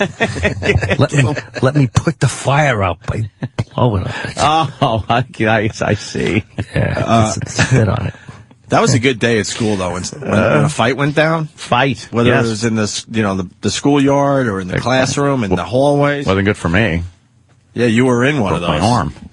Busted my arm. Is there anything better than watching black chicks fight? Black chicks fighting? Have you watched black chicks fight? Yeah, it's all over the internet. It's great. But, I mean, when you were growing up in school. You can't really, you got to clear your fucking search history after you search for them. It's best not to have those words on your computer. But they are on the internet. Amazing. Yes.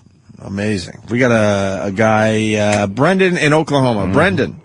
Hey, how you guys doing? All right. My gym teacher used to let that stuff happen all the time in like 8th grade. Yep. Especially the girls. I mean, especially you wouldn't want to get into a fight in his class. And I'm not a tough guy, but he would not break it up. He would just let that stuff go on. Yeah, gym teachers are sadistic motherfuckers.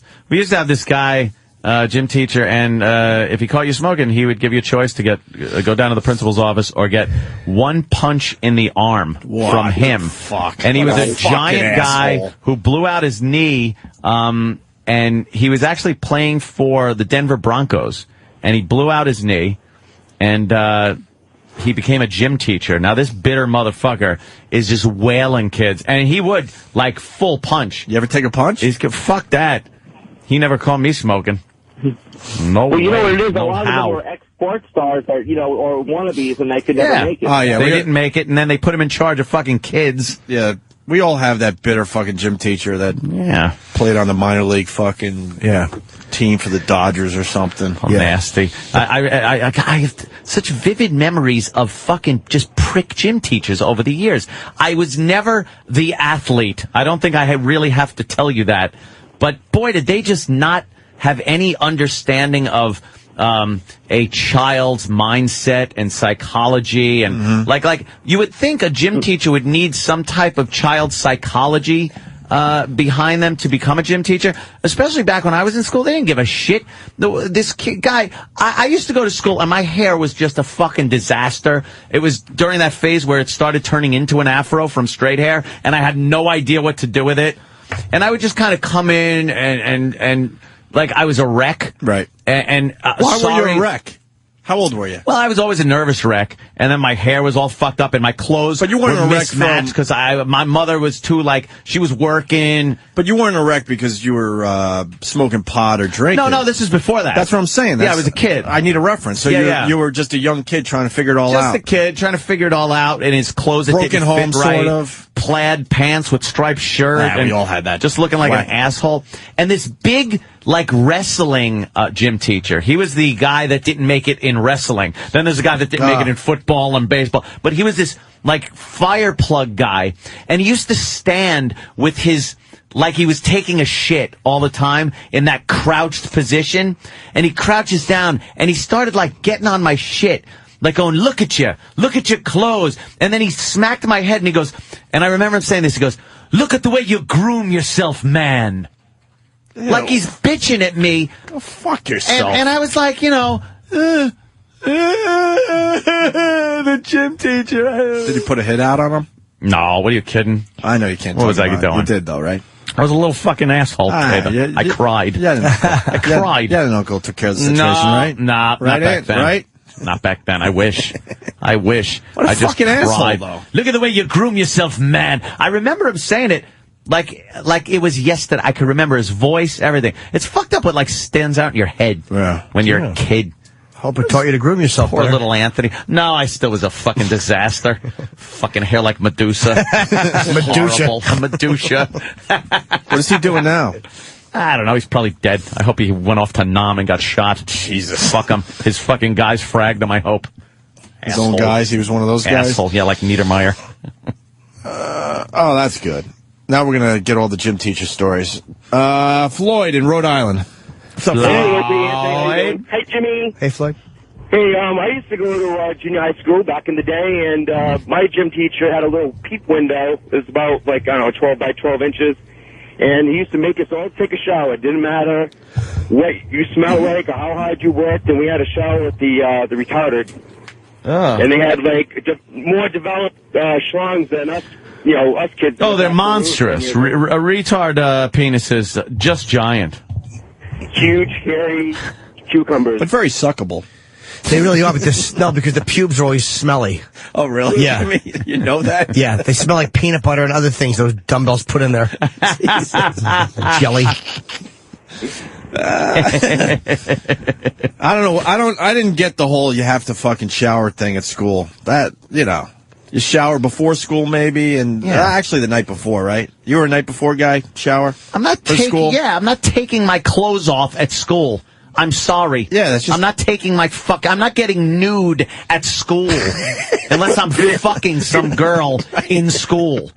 Like, why am I getting nude at school? You're already dealing with your hormones and your insecurities, and now these fucking schools want you nude. Fuck that. Nude with fucking men walking around. You had to be nude, what? Had to be here. Three times a week?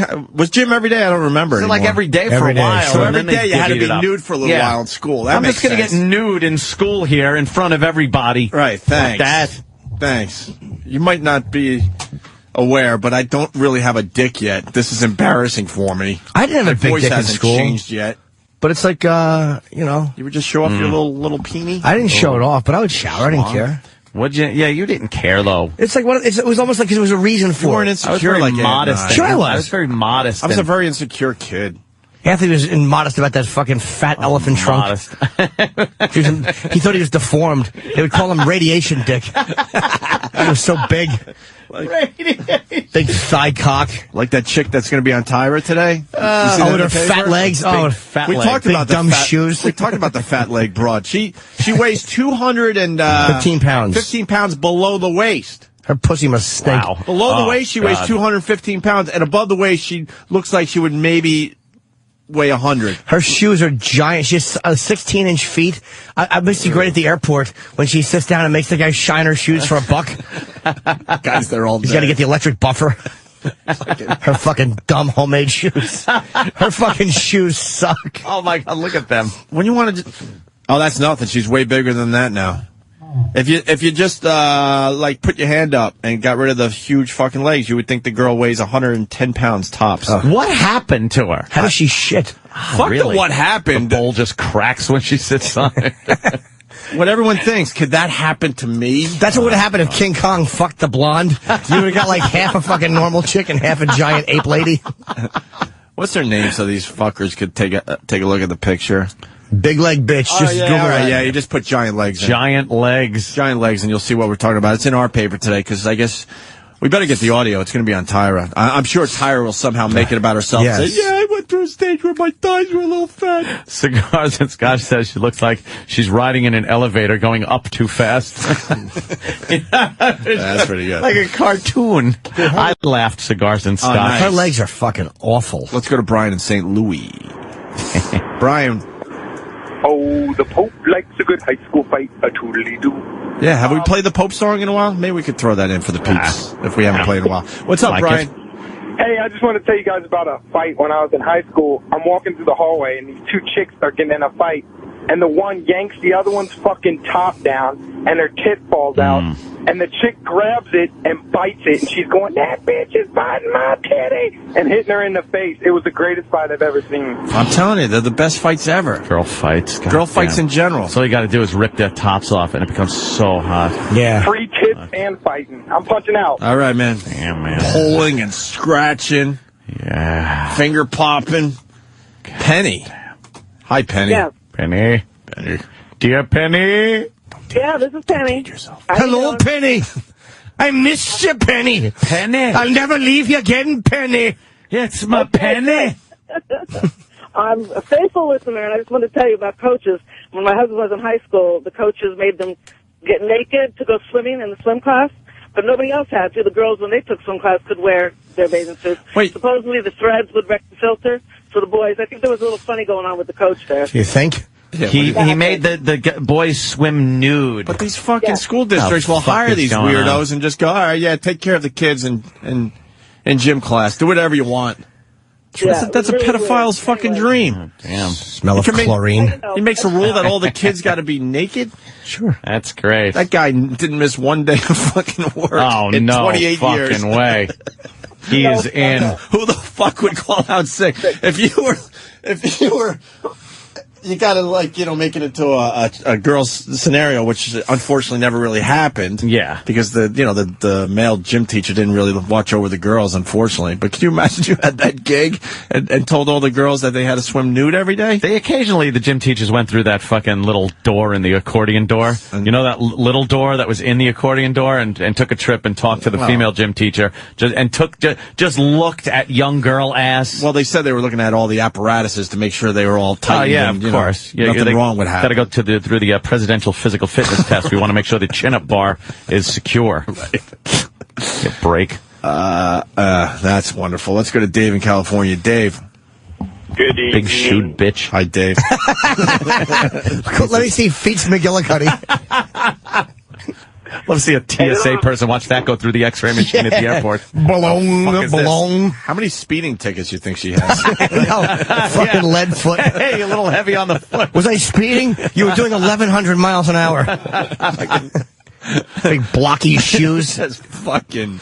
What's in there? A bunch of little children, and she doesn't know what to do. Dave. Yeah, hey, this is back when I was in 7th grade, and, they made you wear those little shorts with the diamond cuts in them, and our PE coach was known to cut his pockets out of his shorts, and he always walked around with his hands in his shorts. Cut his pockets out so he could play with his wee-wee? While he looked at us in the rooms, and he always had the old man. Old man what? Oh, my God, I don't know. We've been cut off. God, playing some pocket pull, this guy. He's got the 8-ball in the corner pocket, looks like to me. God damn, Chip. Mike in Jersey. Mikey. Hey, how you guys doing today? Hi, Yimi. Hey. Back in high school, I had this hardcore Vietnam vet teacher who used to teach a class where we build model airplanes. That was the whole deal of the class.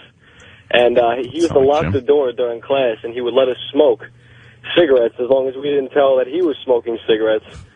Because he would just sit at the window and smoke his Marlboro Reds and Lucky Strikes while we all fought and, play with tools and smoke cigarettes. It was actually that's nice. We used to go behind a welding screen and turn on the big exhaust fan and just sit there and smoke. Did it work? Yeah, this guy, wow. Walt Davis was our metal shop teacher, and he didn't give a shit. Yeah. We were back there just smoking cigarettes. Sorry, Aunt, but they're pixelating Rex Ryan's finger because they have to do the story that he was fined $50,000. But they didn't pixelate it the other day. It's pixelated in a way that it's still a fucking middle finger. We had a woodshop teacher who actually got arrested for trying to drug the principal at a party. He was trying to put his fucking drugs. Him a Mickey? Yeah, and then one of the other teachers saw it and then knocked the drink over. And then they set him up. They did it again. With an undercover cop there or something. I don't know if he was trying to kill him or just fuck him up. I really don't know. Or fuck him. Ooh. Yeah, maybe. Get sexy. Forget the guy's name. Listen to this fucking asshole. Not you telling the story, sir, from Delaware. And you, sir. Is it Omar? It's Omer. Omer, okay, Omer. What do you got, buddy? Omar. Well, when I was in first grade, my gym teacher told me I wasn't tough enough, so he threw me in a trash can and I kicked it over. See? That's great. They could do that, though, back then. That's great. And look, now you remember it. Did it toughen you up? Yeah. No, but I was pissed I had pieces of corn on my shoes. Yeah. Should toughen you up, make you a man, motherfucker. Let's go to Frank, the trucker. Frank, what are you hauling? Oh, Frank, what's better? One of my hauling Bloody Mary mix, and it's right up your alley. All right. Hey, back in grade school. Should collide with a vodka truck. See, all of a sudden you got me drinking in the middle of the streets with big straws. Hopefully the straw guy gets there before the birds will drink it up. Don't be drinking driving. Yes. You be drinking and falling down. Remember when you guys made fun of Billy Crystal doing Can You Dig That, man? Of course. I get the same feeling, Jimmy, when you do Chip, man. I hate it. I hate it. He goes, you don't hate Chip. I hate him, man. Yeah, you know how I feel? I feel it in my hands. Hey, really quick, man. Back in grade school, Mr. Henry, if you got in a beef with another kid, you had to put boxing gloves on. One kid would wear a white T-shirt, the other kid would go, just bare skin, and you would box for whatever beef you got in, and that's how you would handle it, man. You get the box. I boxed this kid, Keith, black kid.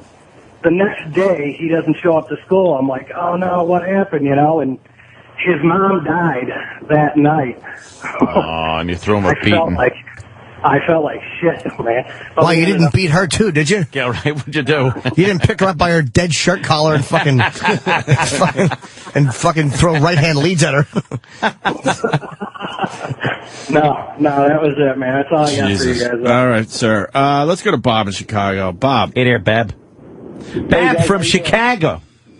Hey, I went to high school on the south side in the 70s, and it was baddest part of town, by the way. That's right. Leroy Brown was your gym teacher. Yeah. Go ahead, sir. Sorry. Hello. Yeah, there, Bab. So anyway, we used to have to swim naked. I'm standing in line. It was a hygiene thing. That's why you swam naked. They said, I'm waiting for my shampoo. I'm hung like a light switch. I look next to me. The fucking kid got his dick 3 feet long. You talk about fucking you up the rest of your life. That was my life story. It sounds great. What's that about, Hey, guys, bye. And then if you're a gay guy and you know there's a job out there where you could go to work every day and get fucking boys naked and to go do swimming. very minimal amount of producing, what would you do? Wouldn't the word get around? There's a job out there where you could go to work every day and watch boys swim naked. Yes. And listen to this one. Kevin in Richmond. Kevin. Hey, guys. Hey. Hey, I used to wrestle in high school, and there was this fucking notoriously gay gym teacher. He used to volunteer to do the weigh-in, and he used to sit in this little folding chair about cock high while we stand on the fucking scale naked, and he used to write our weight down. And this motherfucker was so creepy. You look over and you can see him just staring right at your hog. It was fucking gross. Why do you have to weigh in naked? Can't they just figure out what a pair of underpants fucking weigh? Yeah, well, they just loved getting them naked. I mean, when you're, wrestling like 130 pounds or whatever, man, every little thing. And we used to take shits before we laid in and stuff. Just to, you know what, though? Every half fucking I've heard about you. Counted, You wrestlers were always fucking weird. Yeah, pretty homoerotic. Trying to shit out weight to make the weigh-in and stuff. Yeah, we used to do all kinds of But why not keep it at 130 pounds, but then here's the solution. Everyone has to wear their underpants. Yeah. Takes it out of the equation. Well, These go to 11. Faggot gym coach couldn't look his cock, I guess. I don't know. Yeah, they fucking figured out how to see us naked, which is fucking shouldn't be naked in school. Stop it.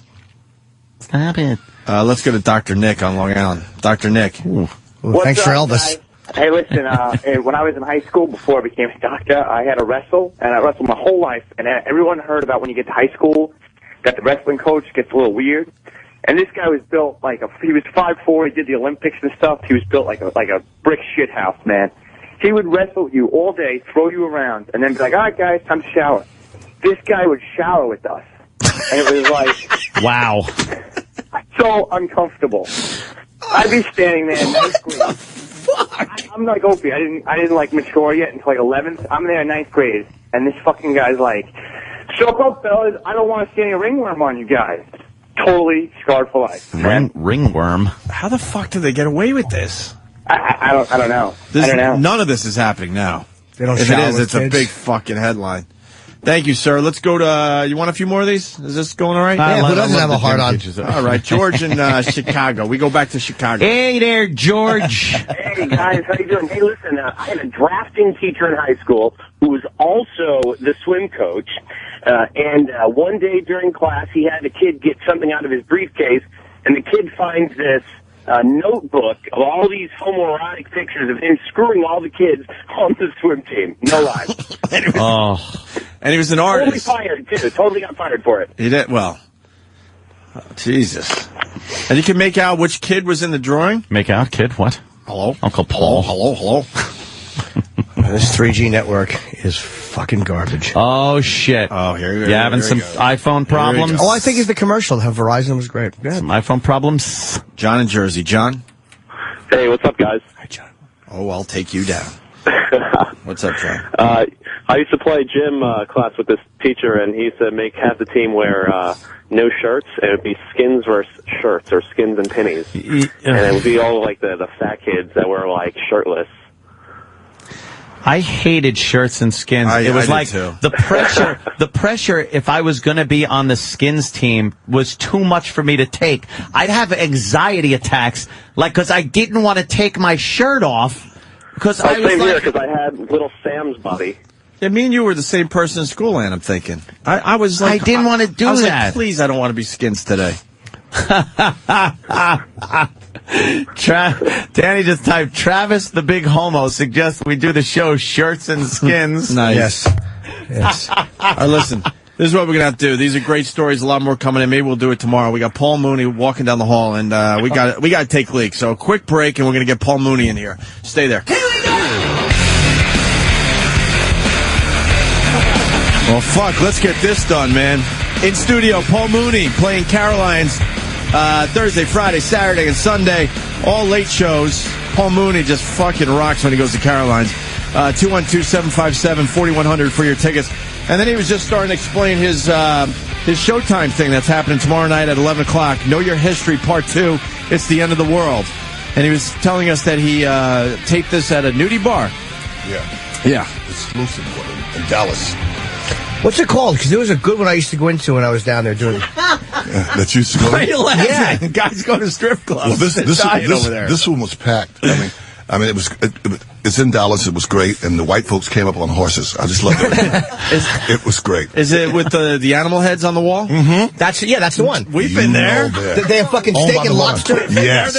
I ate lobster in a strip club. It's the best. Yeah. They have the best food. The best ever. They really do. A woman owns it. Really? Yeah.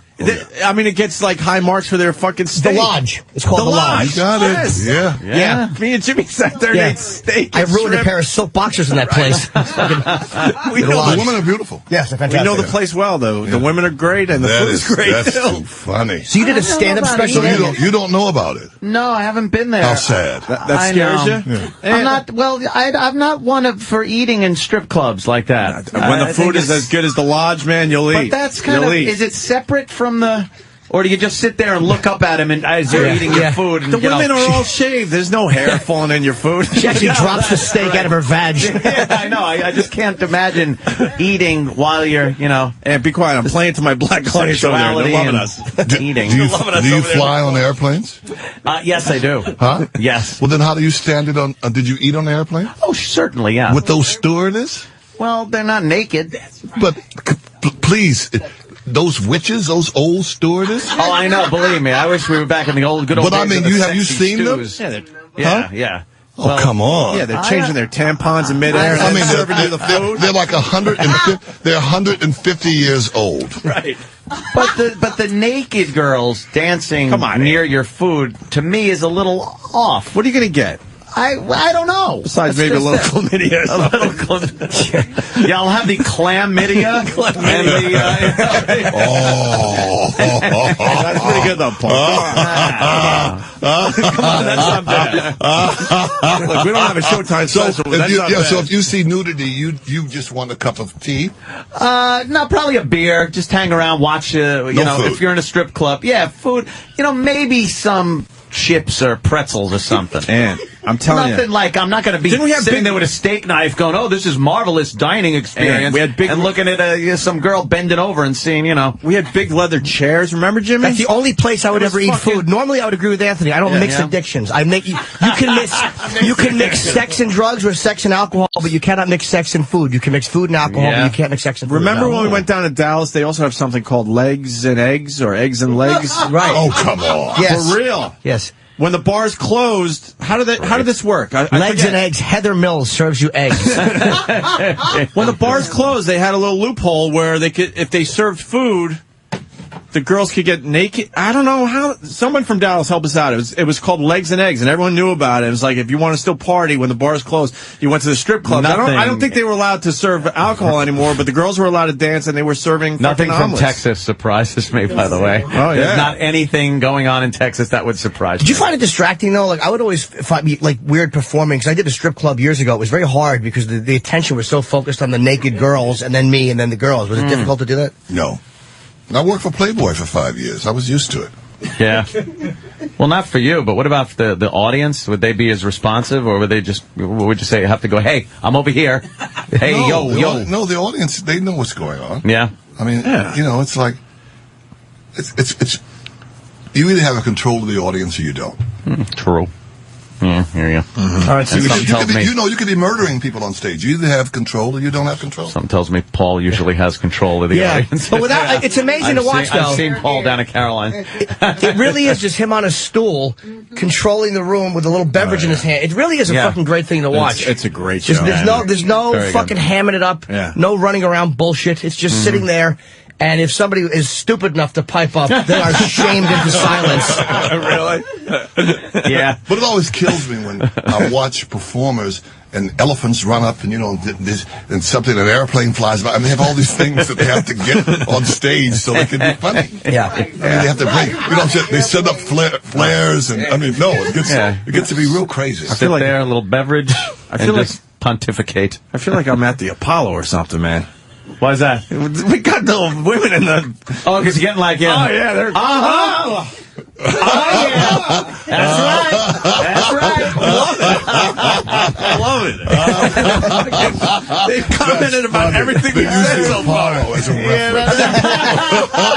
That's too funny. Is that a bad... That's a bad reference? I've never been to the Apollo, but I've seen it on TV. You must I'm too scared to go live. Are you kidding me? That's all nice up there now. Please. You're kidding? What do you think it is? 1974? As white as Harlem is? Harlem's white now? You'd be perfect in Harlem. You're scared of what? You're scared of white people? White business owners. I'm scared of white people. I won't go to Harlem. I'm scared of white people. That's right. Who are the ladies in the corner? One is my opening act, and the other is my road manager. Really? It's Tasha, and then the opening act is right there. I wanted her to What's come her on name, and though? get in the middle of this. She knows it. That doesn't matter. I told you, vampire. We all know each other. Yeah, very cool. Yeah. But she's pointing and laughing. And a very funny act, too. Very funny comic. Yes. Awesome. Very cool. Thank you, Jim. You're very welcome. I might have to go to Caroline's. You should. That's what's up. You've never been there? Weekend. I've been at Caroline's. I haven't seen you in years, Paul. You should go. You gotta come. You gotta catch I up. probably haven't seen you in, I would guess 7 years. Because I would go, I would go to a show at Caroline's, and then you would do the late show, and I would always, Oh, that's right. I would always stick around. You've been a prisoner here for about how many years? This fucking morning radio. How many years have you been a prisoner? Oh, my God. 5? Yeah, that's why you haven't been It's around. morning radio. Roll It's tough to go out. Yeah. Right. I used to hang out at Caroline's a lot. I've seen Paul at Caroline's quite a few times, and I've never been so laughed so much and been so angry at the same time. Just looking, going, this motherfucker, and then I'd be mad at myself for laughing. I'm like, I'm betraying my race. You can't. If you're white, you can't sit up front because you have to look around like the audience. Like, I know he's just kidding, right, guys? Exactly, man. It's like, God damn, what's going on? No, someone asked me yesterday. They said about the racial thing in America, and do blacks still hate whites, and there's still a problem. I said, look, you guys are all forgetting our blood is mixed. I said, so what am I supposed to do? Stab myself? Hey,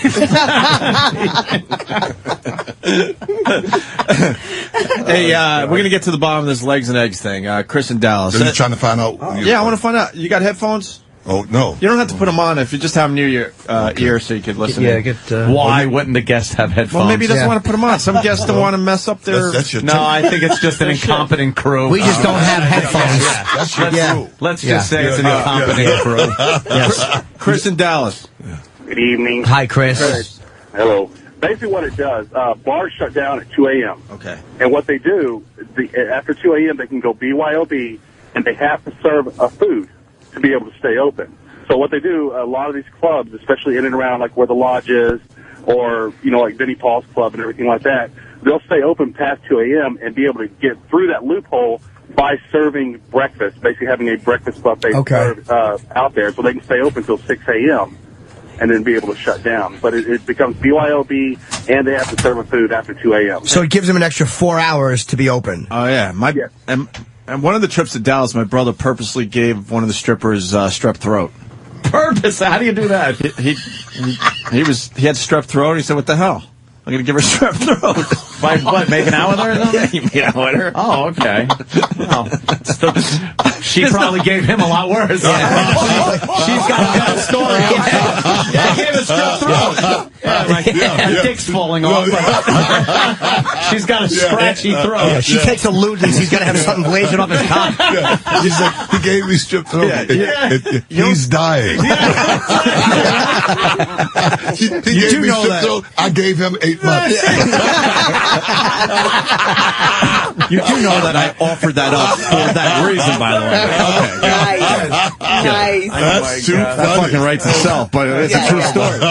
He goes, I just gave her strep throat, and we were saying the same thing, really.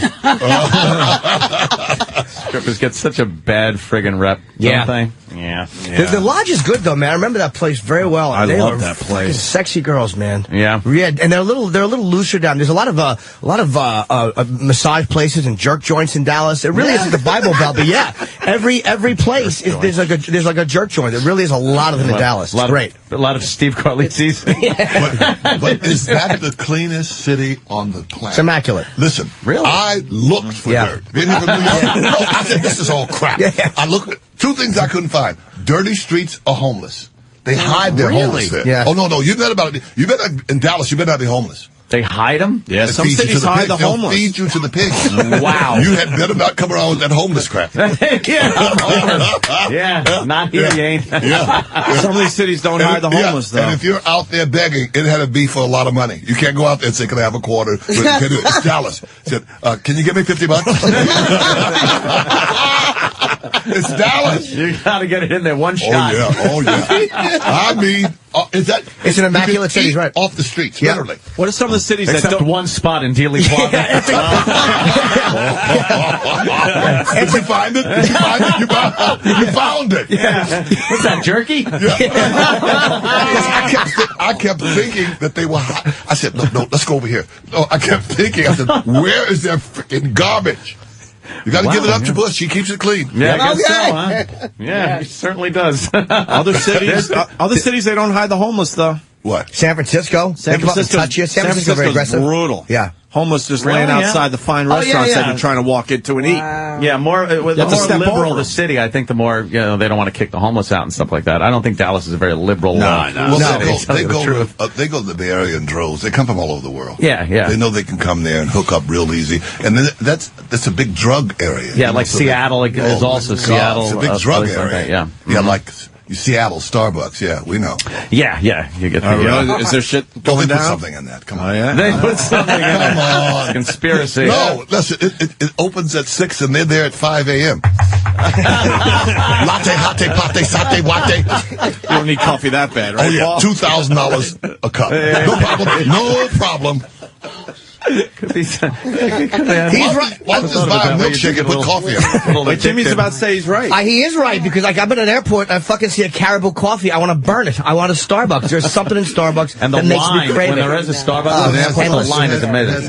That myth of they have that mermaid, and Opie, that Greek, the one that attracts men to the ocean. Remember, she drowned them. What's the sirens. We're up there. Take a good look at that. That's the Really? cup. Yeah. That's who she is? Yeah. Oh, yeah. I was wondering who that bitch was on that cup. Yeah. That green bitch. I thought it was that girl that Kirk fucked in one of the episodes. But No, it's a Greek myth. Oh, yeah. Her stupid legs open. Her fucking fin legs are open. That's what's on the cup of the Starbucks. She's got her legs open. And you're singing Crash on the Rocks. That's a great logo to have. See, there you go. That's good. There's the secret message right there, Paul. You figured that shit out Tell you today. something right there. The siren. And Paul's book, too, to plug Black is the New White, is also on the bestseller list. And it's got a foreword by Chappelle, and you can get it everywhere. And I read part of it. I didn't read all of it, and it's a great book. What I read is a lot of prior stuff in there. Yeah, it was really, really informative, and it was great. It's an easy great. read. It really is. It's simple. Yeah. That's good. Yeah, I need. And see, simple. since I left here, I told you the things that people have been saying, and this Jay Leno thing, and what's the other one's name? Conan. The white man. Yeah, The other white man. Who should go somewhere and play Danny Kaye? He should do The Danny Kaye story. Yeah, definitely. He looks just like him. Yeah, he does have that swooping hair. Yeah, he has that whole sort of like whole thing. Hans Christian Andersen or Oh, something. he looks exactly like him. And I mean, this whole thing about NBC and this one and that one and Jay, is Jay good enough? Did Jay call him? Are they friends? Did you dislike him? And people asking all these weird questions. Yeah, why the interest so much? Like, why? And we talked about it, but I think the fact was everyone was talking about it, so we chime in. But why the interest? Who gives But I a mean, shit? it's like 24 hours. I mean, I can understand it if Jay would have killed him. I could understand it. No. If Jay would have went and murdered him, this I could understand. Why everyone was sort of, why would he kill another talk show? How could he do this? The actual talk show He had wars, everything going for him. Why did he go over and choke him to death? I mean, it was like, it was just weird. The first prison interview with Jay Leno. Then they could have been on Cold Case. Yeah. Cold Case Files, Forensic Files. They found that gray skunk hair of Jay Leno's sitting somewhere on Conan. Well, the anger. Is the Law and Order the one that knows everything? He fascinates me. He's the one that knows everything. Is it one of the real ones or one of the dramas? No, the one that he's like a psychic almost. He would look at this and go, this Red Bull. A black comedian touched this. Are you talking about the Mentalist? Yeah, no, not the Mentalist. Probably because it wasn't paid for. No, he was on a radio show. This black comic. Then he looks at you and goes, but you don't like black comics, do you? You know what I'm talking about. That Law Is it CSI? Law and Order or CSI? He knows everything. Yeah. I like the real ones better, though. I like the real shows, Forensic Files, things like that. Yeah, I like watching cops and stuff. I actually try to guess what race the person is going to be that they're responding to. Domestic dispute, always white trash. Trailer park, come out without the shirt, smoking a cigarette with the mullet. So she hit me first. God damn it, she hit me first. So you watch it all the time? Yeah. What happened when you saw you on it? What happened? That was the white trash. That was going out on white trash. Anthony's husband hit him. God damn, and they're always guarding their fucking trailer like it's a castle. This is my house. This is my house. Trying to keep the cop from coming in, my house. Stabbing, it's like, well, we're responding to a stabbing, Hispanic. They love the knives. It's always, going to be a Hispanic guy. And shooting, there we go. Hello, African American. They love their guns. It happens so much. Tell me about your other show, First 48. First 48 He loves is, the First 48. First 48 is amazing. I've seen one white murderer profiled on that since I've been watching the show. The producer of the show. Yeah, the producer of the show. Yeah. Might be a bit racist. Maybe a little. It's the first 48 hours in a murder investigation. White people don't murder. And it's black on black crime constantly. And, and it's like they get the leads and it's like, oh, well, Cookie Head shot Jerry Curl. And they go to these computers and they type in Cookie Head and there's a picture of a guy. Like, his name is Cookie Head, and it's in the cop computer. They get his name, his real name, his picture, and they bring him in. And then they tell him, it's for your own good. I love this interrogation. How do people not learn to shut the fuck up and lawyer up? They don't. They sit there and go, look, this is for your own good. You're honest with us. But it doesn't matter. They're dumb. That's why they're criminals. It does seem dumb. that way. They're dumb. They don't have a clue. Because the ones that lawyer up, that's the only time you see the cops pissed. They go, all right. They pick up their folder, shut the door, and go, son of a bitch. He lawyered up. And the ones that are sitting there going, we know you were there. We know you did this. And the guy goes, I saw something. Yeah. And then they know they got him. When they start crying, oh, no. Of course What happened? They shot cheeseburgers. Well, they set them up like that. It's just the way it is. Yeah, but, usually they are guilty. I've seen the show. It's like they walk you through the investigation and go, that's one guilty motherfucker. Yeah, but the ones that get away, they don't film. No. Occasionally they say the investigation's still open. Phone this number if you want to, rat this guy out. But it's very rare. Oh, no, it's a lot of people that get away with a lot of stuff. Yeah, in this day and age, they're out there. No, where they're pulling little fibers out of everything, and you can't do anything. There's cameras everywhere. Now over in Haiti, did you hear what they said? Those Baptist ministers were stealing kids, stealing the little babies there. And then they found out that wasn't true. No, they said they were selling kids in the porno thing. Into porn? Oh, yeah. Really? Is that what they were saying? Yeah. Because I heard about a church organization that was taking kids over to the Dominican Republic because they were starving and, needed. And then the Haitian government, or what's left of it, was saying, hey, we don't know if their parents are still alive or whatever. And they were accusing them of actually stealing little Haitian kids. And what they were doing was just handing them off to Angelina Jolie. Just right to her house, nonstop. She thinks they're dolls. Collect the whole series. Yeah. Well, the prisons still now. All the prisons, they have no records on them, nothing. They're the regular people. Oh, they're just free now? No, because they have no records, nothing. The prisons is filled out. Oh, that's great. And the prison walls break down and you go, this is great. No, they don't have any records, any fingerprints. Yeah, nothing. They're just free now. How lucky is that for a prisoner when the jail just falls down? Yeah. You can walk home. All your paperwork just gets destroyed. Yeah. Like, free ride. Wow, can you imagine? Can you imagine? Can you imagine? But here's the thing.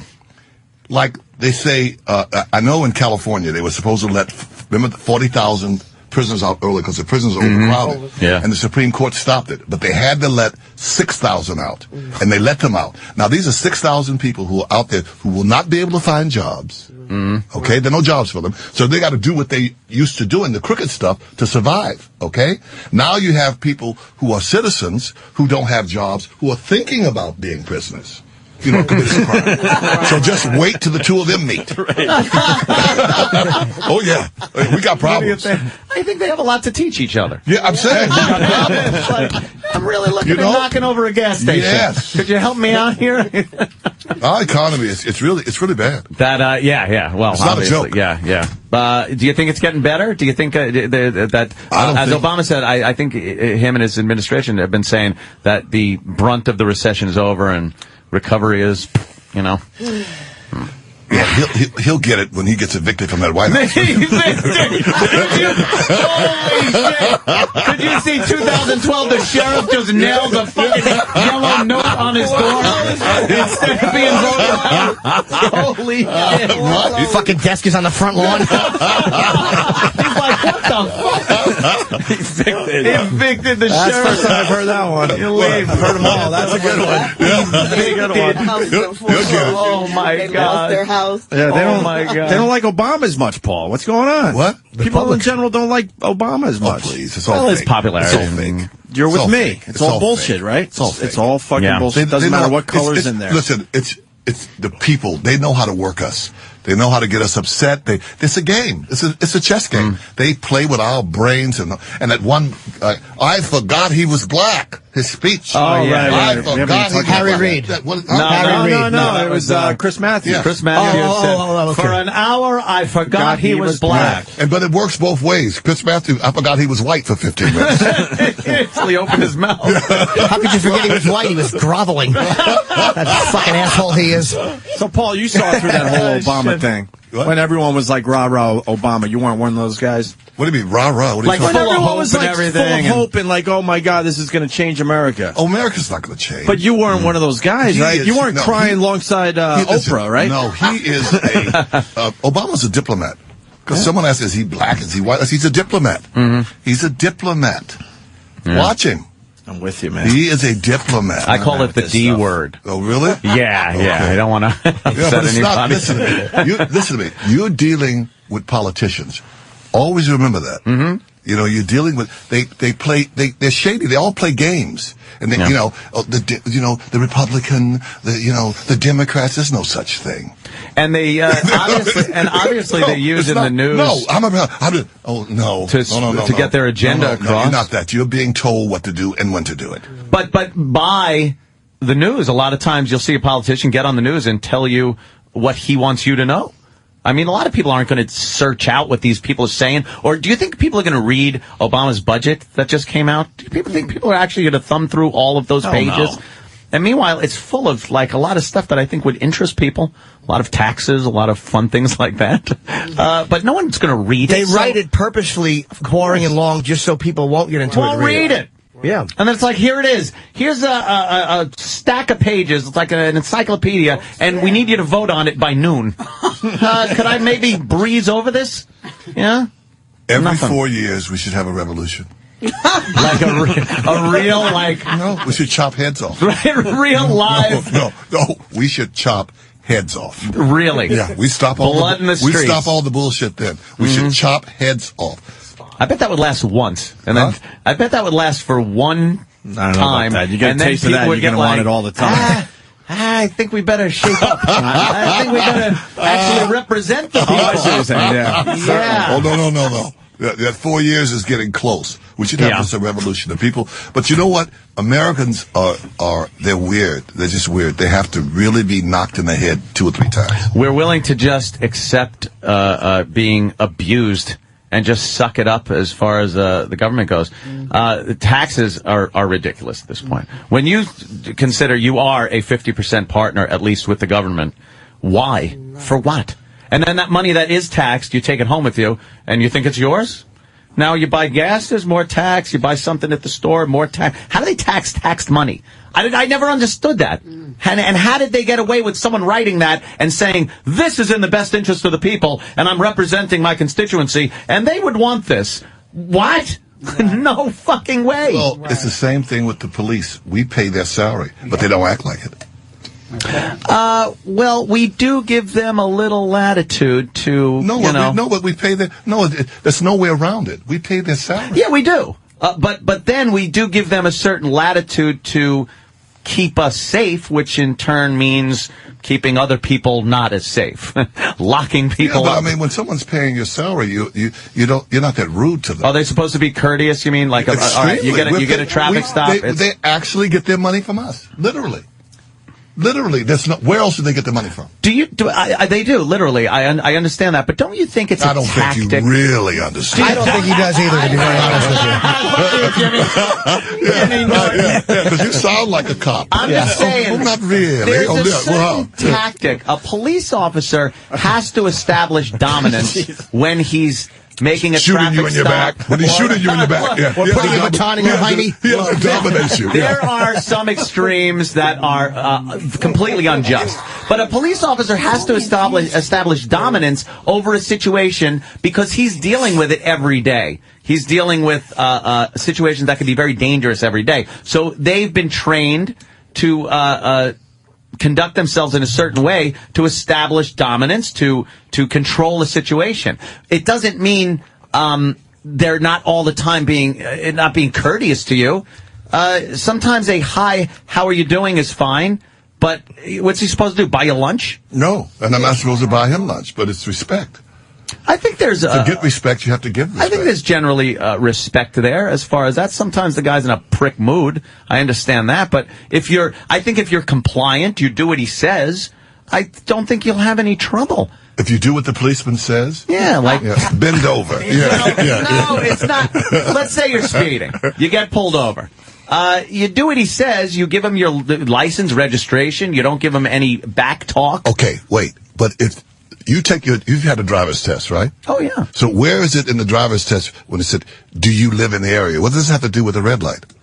Well, that's more of a through experience. What does that have to do with a red light? But do you live in the area? Well, do you? I mean, I don't understand. It doesn't. But it doesn't say that when you take your test. I don't see it down there. Do you live in that area? You don't think they know? And where are you going? You don't think they know from experience? Where are you going? Who's in certain areas for what purpose? But where are you going? But it's America. That white guy doesn't matter. But it's America. A predominantly black area that is known for drug sales gets pulled over, and they go, "What are you doing here?" You don't think that cop knows that kid's buying drugs? But the kid could be married to somebody that lives in the ghetto. Yep. What? That's not. Yeah. What do you mean? What? They're probably playing the odds, though. Yeah, it is.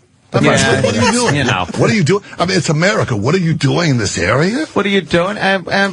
They never have the right answer. I live across the street. How about that? I live across the street. Yeah, can I see some identification? Yeah, right. Can I come in your house? Let me see. It's a little... I love that on Cops. They use that one. The door opens up and it's like, how you doing? I want to ask you a few questions. Yeah, it's a little cold out here. You mind if I come in? And then they're just peering around. Yeah. I need a fork. I'm just going to start pull open some of your doors. No, what I'm saying, we understand it. Look, you couldn't pay me to be a police officer. It's a very dangerous job. Because you've got some white maniacs out there. Come on, let's keep it real. Get in the van. But go ahead. But that's don't blow up my spot.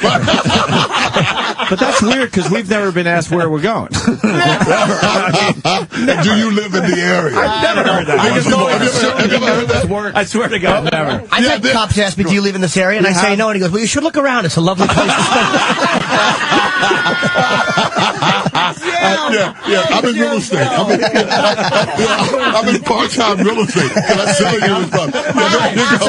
this? Here's your card. Pleasure stopping you. And then, have you been there? I mean, you've got to be double jointed and in the circus to pass the drug test. Come on, have you been there with the drug test? That is, now I've not... Hold your head up, hold your leg up. You can't do that. I've never had to do a field sobriety test.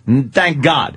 But I look at it on TV and I go, I couldn't do that stone sober. Look, you haven't been there. I've been there. They get up in your face. You do. Walk a straight line. Wow. I ran. Maybe he just I ran. Yeah, don't give me a head start. I ran. Maybe he meant figuratively. Walk a straight line. What are you doing with your life? I ran.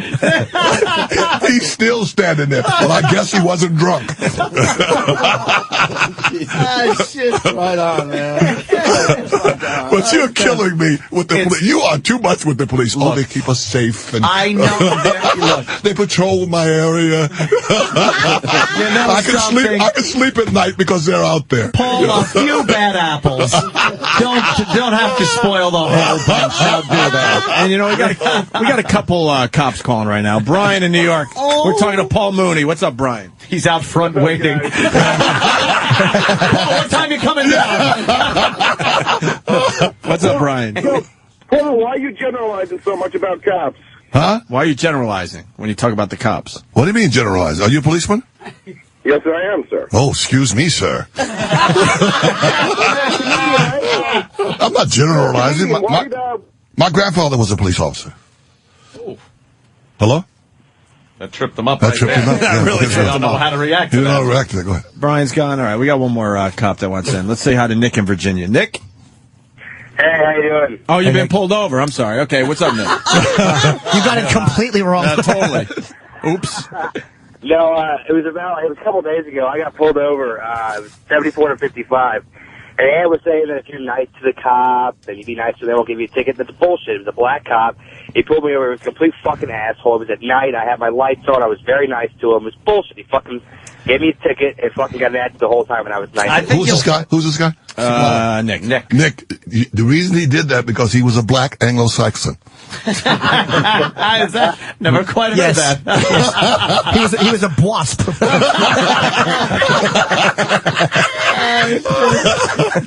Oh, God damn. Well, I don't think it helped because I had a No Obama sticker on the back of my car. A No Obama sticker? Yeah, that's Well, really that could be good. a problem. That's good. You know Good for something? you. Peel your political stickers off your car because I even look at him and go, fucking asshole. Like, you pass the person and instantly you're judging them based on their bumper stickers. Oh, I don't murder animals. You know, vegetarians. I just look and I want to grab a burger and just look at them through their window and go, hey, fucko. And you're asking to be judged, though. When you put a bumper sticker on, you're going, this is where I stand. You are. Judge me on Absolutely. But that. half the time, it's not their bumper sticker. They bought the car from somebody else. Remove the sticker. I love putting stickers on other people's cars, like a fuck Obama sticker on my friend's car if he lives in a black neighborhood. And he worked for Obama. Or the car could be stolen. Ricky in Texas is a cop from Texas. What's up, Ricky? Hey guys, I wanted to comment earlier when Paul that was voice talking just about, why they ask you where you're going, do you live here, do you live there? In the state of Texas, when you sign your driver's license, you're consenting to the fact that that's one of the state laws. We can ask you where you're coming from and where you're going. There you go. I guess you don't have to answer, right? Well, you don't have to. Why do you, let me ask you, do you guys ask just basically to just to feel a person out and see if they're nervous and try to establish a probable cause if you have to? I do probably about 20, 25 traffic stops a day, and I ask that question maybe once or twice. About where you going? About where you're going, where He calls it he calls it the melanin question. No, he says, where are you going? I said, to your house. Because you're at work. But anyway, it's okay. It's your lucky day. It's your lucky day. You got me. Ricky, when do you ask the question? You don't ask it a lot. So what's the circumstance usually? It just depends on who. I mean, if I pull over a car of, I'm out in West Texas. There's a bunch of oil field workers, and just depends on if the person's shady or not. If they look shady, then I may ask them. If they're Is that code for black or not? That's what we want to get at. Yes, well, shade, yeah. For real. A lot. Sometimes it depends. Sometimes it has to do with race. It just depends on what the totality of the whole deal, what they're driving, how they're dressed, what kind of articles are already in the car that I've already seen. Before I ask them any questions. Are you less likely to give a ticket if someone's polite? Honestly. What's that? Are you less likely to give a ticket if somebody is polite and courteous, for real? Absolutely. Really? All right. Absolutely. All right. Well, there you go. I believe in being fair. I mean, if I walk up, I always approach people the exact same way, unless they almost hit me when I'm on a traffic stop. Then I'm a little bit more agitated. But right. I had a policeman stop me once and asked me, had I been drinking? I said yes, because I just left the club. I said I had 2 champagne splits. He said, well, that's honest. Have a good night. Really? Yeah, because he said, have you been drinking? I said yes. Absolutely. If you're honest and you don't try to bullshit me when I walk up and you roll the window down and alcohol hits me in the face, and you're not too impaired. I mean, everybody makes mistakes and bad judgment. People speed constantly. If it's not that big of an infraction, my theory is the punishment has to fit the crime. Wow, you make that up? Yes. That's a good one. Write that down. You gotta put a blindfold around that justice bitch, too.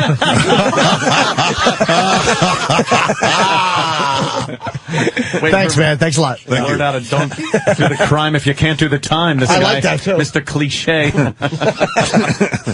I don't ever judge a book, but all right, yes. Shut up.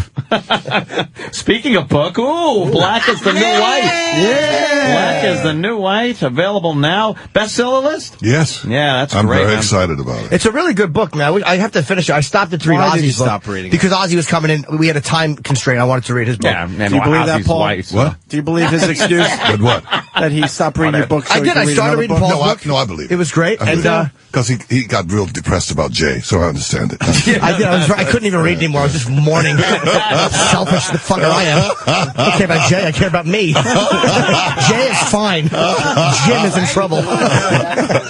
Where are Jay's coattails going? Oh, it's exactly. I have to grab his sweater, his bareback, whatever he lets me grab. But yeah, no, it was actually, I thought of the book again because we have two guys that host, there's a black guy and a white guy that host actually the, OutQ, which is the gay channel, and the guy was, the black dude was coming up and holding the book. And I'm like, yeah, we had Paul in, did you like the book? And he goes, oh, it's great. It's a great perspective on comedy in America. And so it's like, people just reading it and talking about it. Very cool. And the Showtime special at the strip club. Oh, it's going to be great. I can't wait. I want to see that. It's going to be great. Yeah, right on, man. And there are chicks in the special. Like, you can see girls walking around in the special. Do they come up on stage at all? Oh, yeah.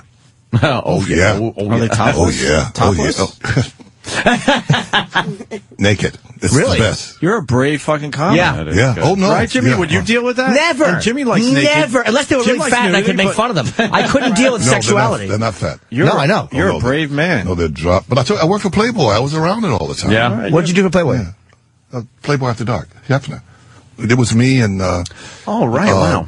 Lindsay Wagner's $6 Million Woman. Wow, yeah. And Barbie Benton and Janet Pendleton, the one from The Price is Right. We all came out of that. Oh, Barbie Benton has for a 5 holds a years. special place in my heart. There was, she was gorgeous.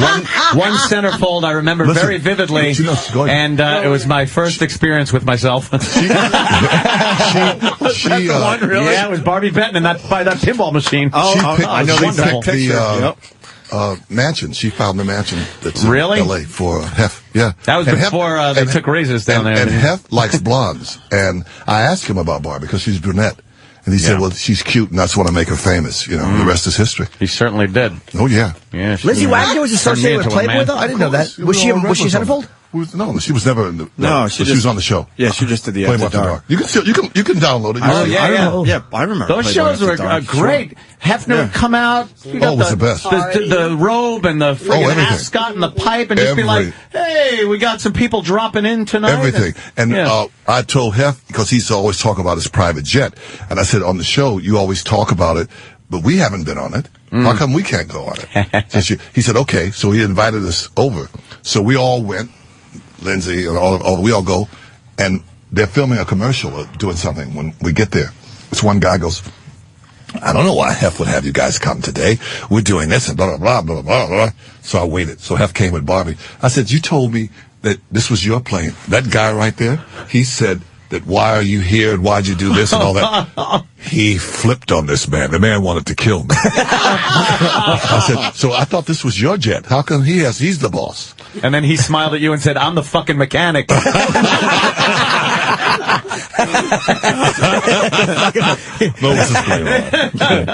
was that big, he had like a commercial jet with the big Playboy bunny head on the back. That was like the excess and the just like fucking sexy broads. Everybody did the show, Everybody did that. Oh, yeah, man. Everybody that was anybody. Walked right through from that thing. Sonny and Cher to all of them. Everyone What was that, did. 70s and 80s? Yeah, 70s. It was a huge outlet for celebrities. Yeah, to go on. Huge. Yep. And it was called something, the Penthouse, before it was Playboy After Dark. Mm-hmm. It was black and white, because I have a print of Lenny Bruce talking for a frickin' hour. Wow. Sitting down and talking. Not stand up doing comedy, just sitting talking to Hef, and just for an hour. Wow. It's unbelievable. Was he talking about his court cases and all that Everything. Stuff? He was real smart. Just going off, yeah. Oh, yeah. Sitting down. Oh, yeah, and telling on Hollywood.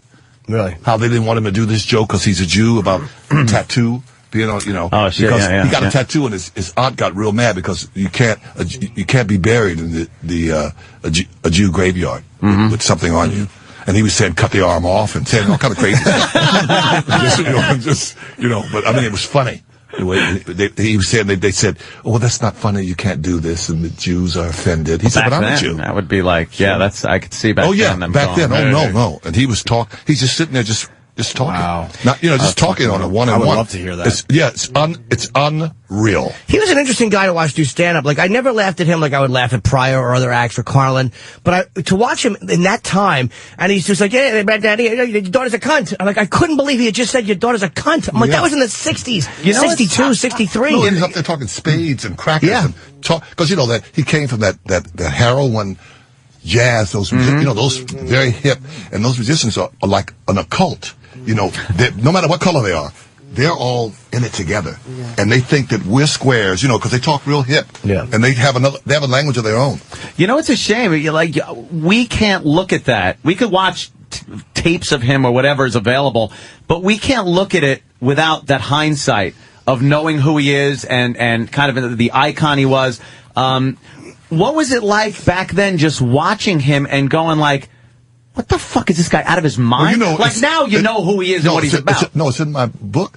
I saw them arrest him in San Francisco. And what were you thinking? The police came and put handcuffs on him. Were you thinking what? It was like Nazi Germany. It was scary. They put handcuffs on him. So you're saying some good was... What? No. What do you think I'm saying? Heil Hitler? People tend to call me a Nazi sometimes because of my beliefs. I don't know where I got that from. I just look back with rose-colored glasses.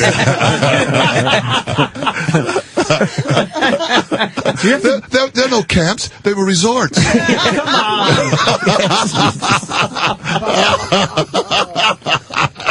No, simple semantics. Right.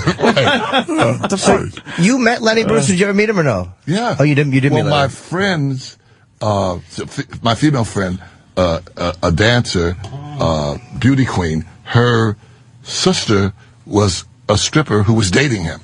That's how we got in the club. We were underage. That's how we got in the club. Oh, wow. Thank God for strippers in your career. Thank God. Really? They're the best. They're the best. Really so. They're the best. That's why he gives back now. Yeah, now he's giving back. Yeah. What a guy. Very good. Giving back. Well, you got to do our show more, Paul. Yeah, What's I love up with having this? Paul in. I keep thinking you're in L.A. or something. Oh, my God. No, I'm here. I know. Look at the You live in time. New York? What are you doing? I looked at the clock. I can't believe it's 10:40. Yeah, we got to get out of here. I'm in Harlem. I thought you lived in L.A. He just asked me, Paul in New York? I'm like, no, he's L.A. Yeah, I thought you flew in or something. I don't know. And do you have to do How other is it interviews? living around all those white people? Listen, it's rough. Yeah. It's rough. It's rough. It's too much cottage cheese and yogurt.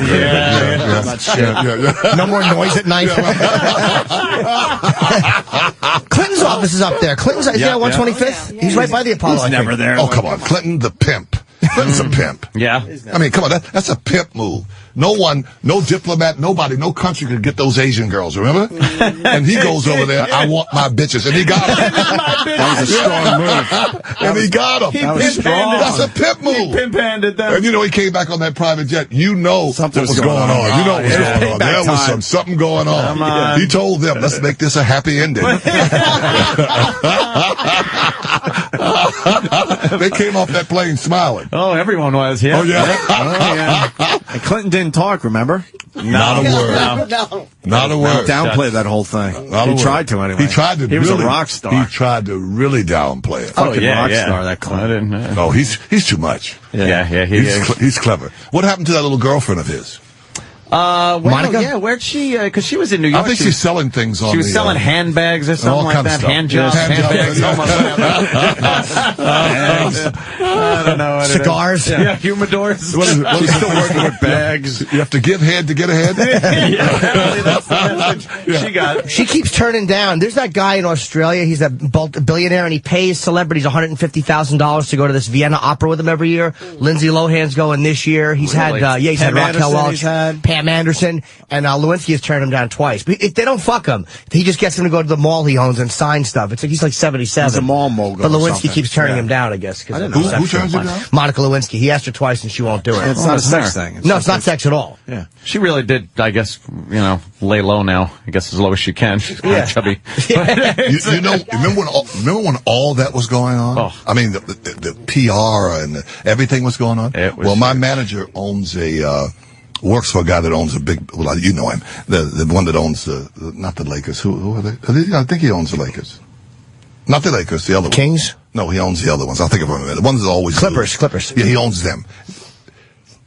She manages his building, okay? All that was going on, I get on the elevator, and there's Monica. Holy shit. Right? Just me and her. Just me and her. It was the weirdest experience, you know? Jesus Christ. And my manager works. Did she hit the help floor. button? No.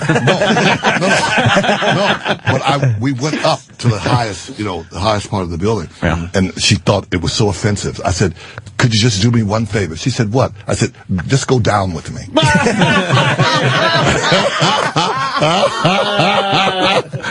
God damn. Didn't see that one coming. That's for real.